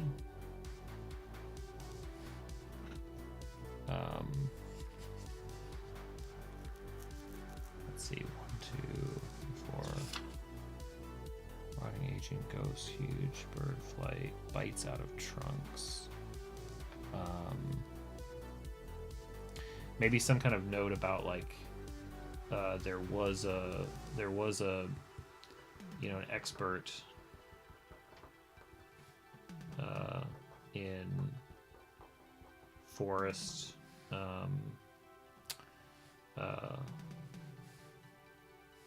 an expert on these woods, but nobody's heard from them in a while. No word on them. So it's almost like it's just sort of a lack of information. What else? We also had a couple of ideas here. The idea of like,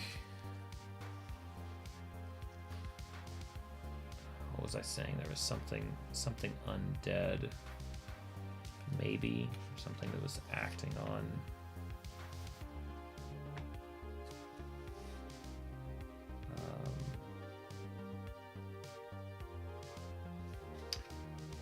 Something like, I like the idea of sort of musing about, like, you know, could be, you know, it could be this kind of like untethered magic.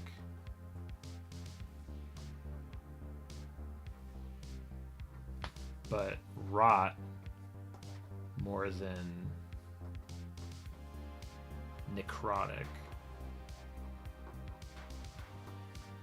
And, you know, when I see things age,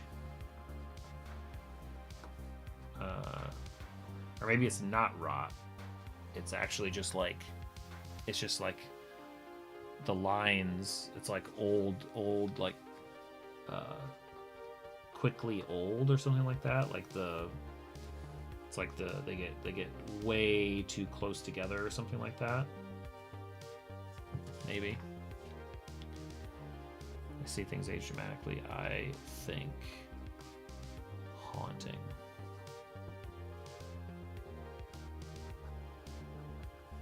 Like a ghost bird. Would there be other types of, like, I wonder if there would be other types of evidence or other stories. Could certainly do a forest map.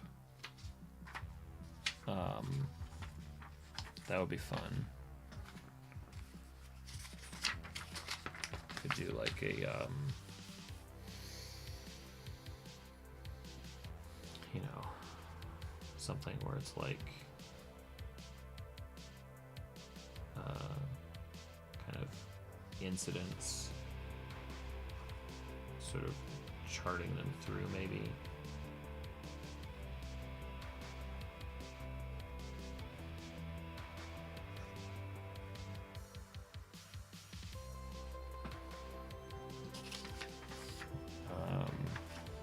I don't know if there's a way to, like, turn a map of the incidents into, hey, this looks like the flight path of a bird. I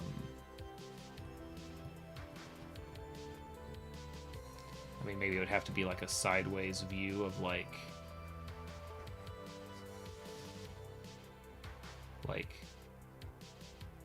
affected, but affected trees, unaffected trees, like basically the taller trees are impacted.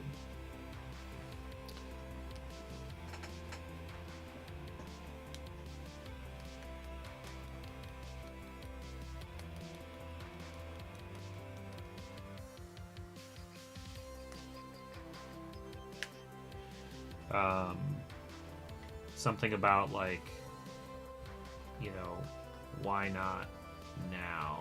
Like, there needs to be some sort of entry towards the end of, like, basically, you know, from his perspective, lots of trees. I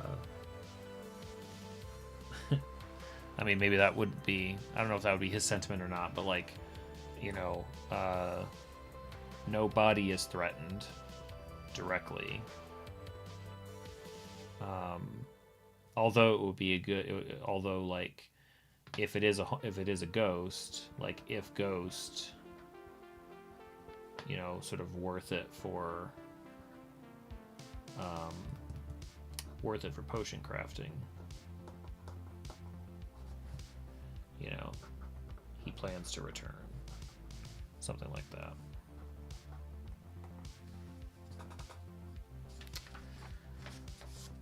So that would be...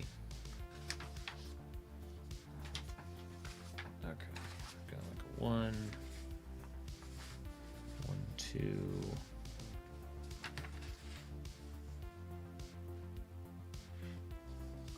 I think...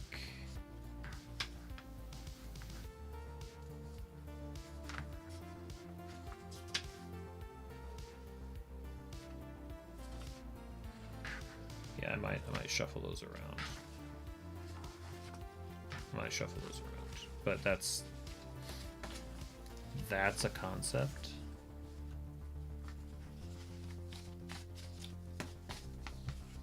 Okay, so this is the forest monster.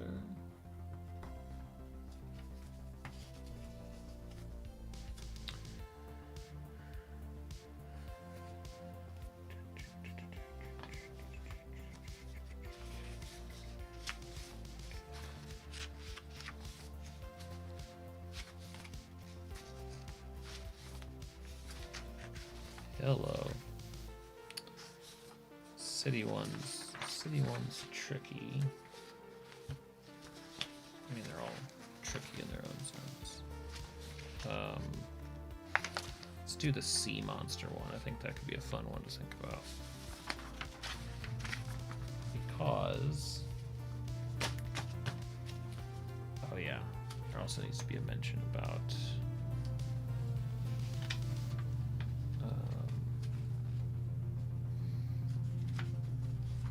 I guess I might as well just use them, but okay, so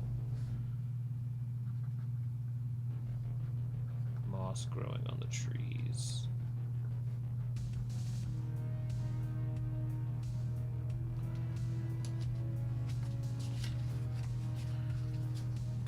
Don't want to forget that one.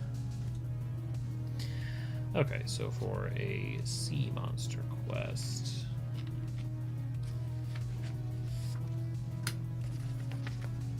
this is an interesting one because I feel like the quest is really like, it's like a series of things to be done, because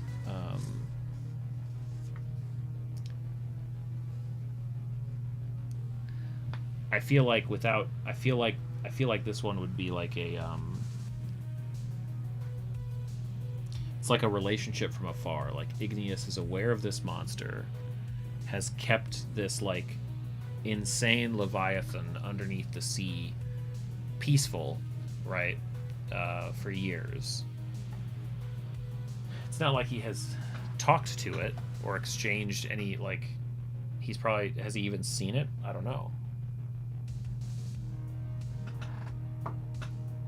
I think he would have a name. You know, is it, you know, what's the name for the... I feel like it would be like a term of endearment. You know, like a pet name, or like a name of like an old friend type of thing, where like that's how he views this monster. Like he's got to take another trip out on the ocean because such and such needs tending, or like, you know, almost like a horse or something, even though it's like this is like a world-ending threat that we're talking about. This is like, it's not Clifford the Big Red Dog, even though Clifford the Big Red Dog is also a world-ending threat. The town is right. In all those stories, the town is always right. I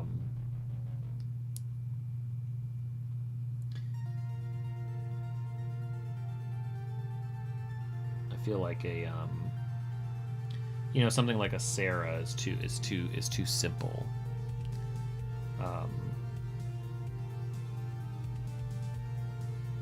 You know, it's a, could always be, he meant to say it don't bite.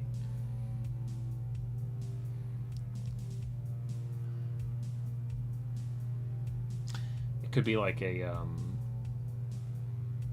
you know, a play on the type of creature that it is and where it is.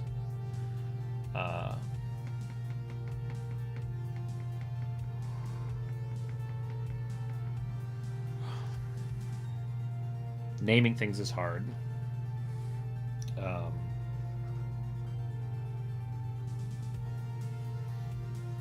But name is what this particular investigation is called out by, and I think I don't know enough about like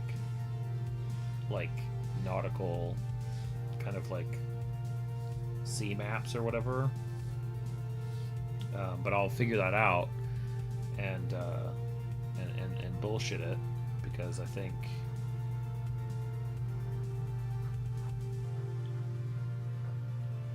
the idea of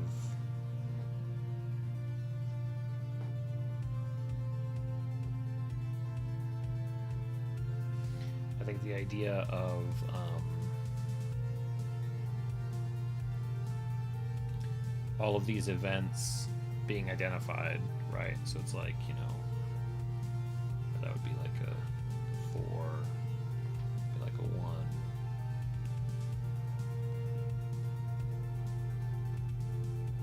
Two, 3, like a 4.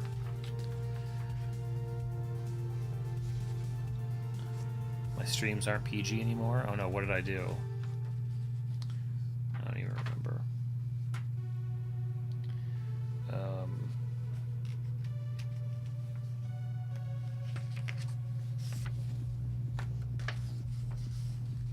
There's a reason that I tore these up, because they get annoying any other way.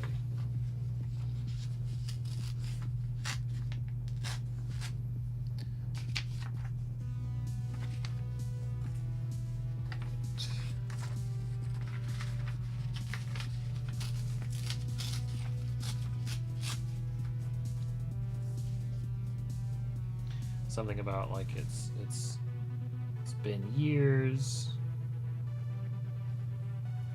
Been years since, you know, taste of seawater, blah blah blah.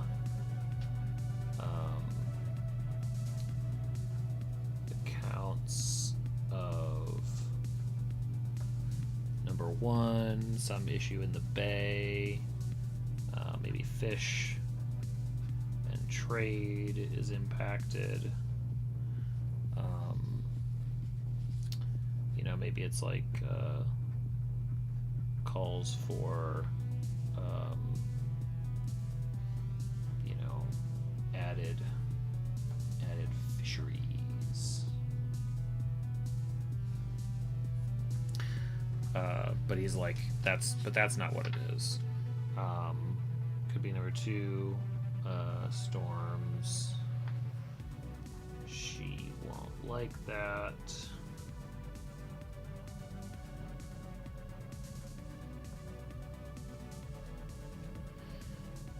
Perhaps number 3, ships off course. Stories of probably monsters or sirens, I guess. Like, what would the stories be of? But really, the answer is number 4. Maybe there's even like a combination or like a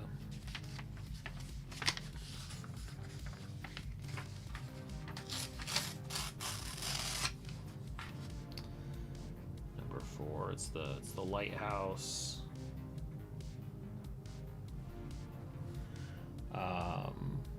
Maybe a key. Probably ingredients for a specific light. Ingredients or spell to light a soothing flame.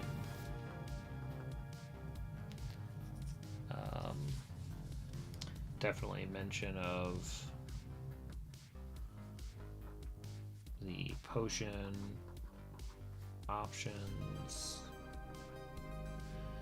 And somewhere in here there needs to be something scratched in. Like, how is the witch doing this?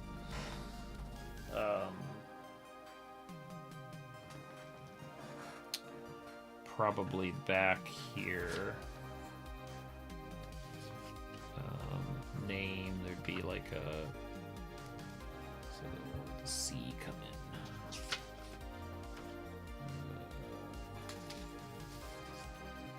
Which one is C? So maybe like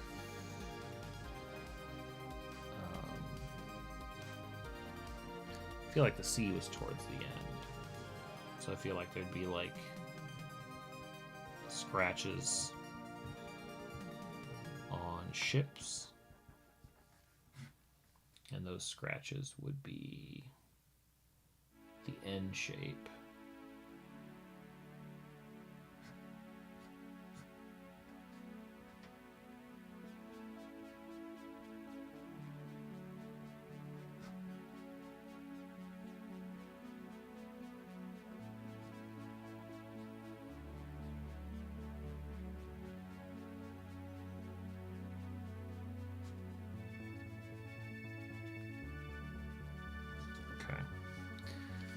option of potion options with water. Okay, that.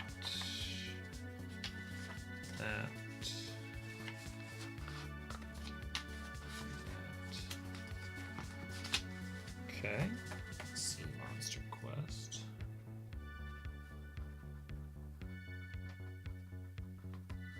So that's the sea monster. Got the forest and the sea concept.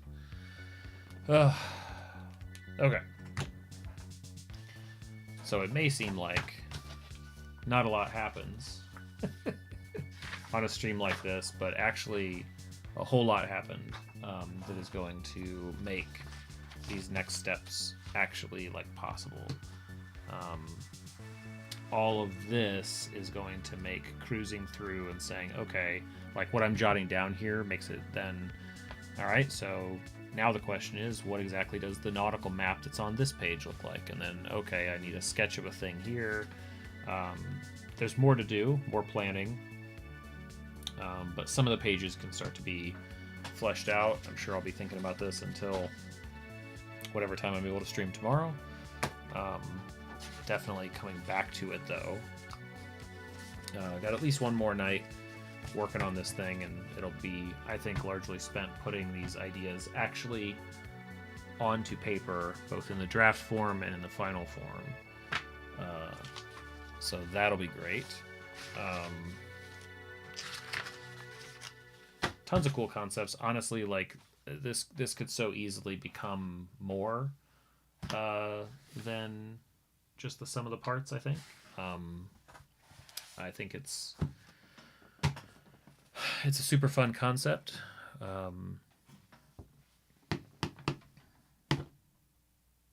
And big thanks to Dungeon in a Box and their Monster Trainers Kickstarter for supporting the stream, supporting the channel. The link is already in chat. It's go.ryanimaldm.com/monstertrainer. Go there. They've got just a couple days left in their Kickstarter. It's already funded, but you can get a good deal on their rewards, and doing so through that link supports the channel, the stream, myself, so we can keep making cool stuff like this. I love finding sponsors and folks in the D&D community that like seeing stuff like this get done, and well, makes for a good fit for the channel and for all of us here. Thanks for the link to Discord as well. Thanks everybody for hanging out. Just so fun putting this kind of stuff together, and I can't wait to see what it begins to look like and what else we can make out of it.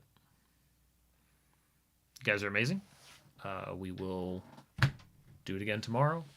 Everybody have a great rest of your weekend, and let's all get some sleep. Hey, Red Robo. I watch your stuff. Thanks for the stream. Thank you very much. IR Fine. Thanks everybody for hanging out. Super, super fun. And we'll see you guys again soon. We'll do it all over again. Well, not all of it. I'm not going to do this planning again. We're going to benefit from the planning and do something brand new again. Yeah. See you guys.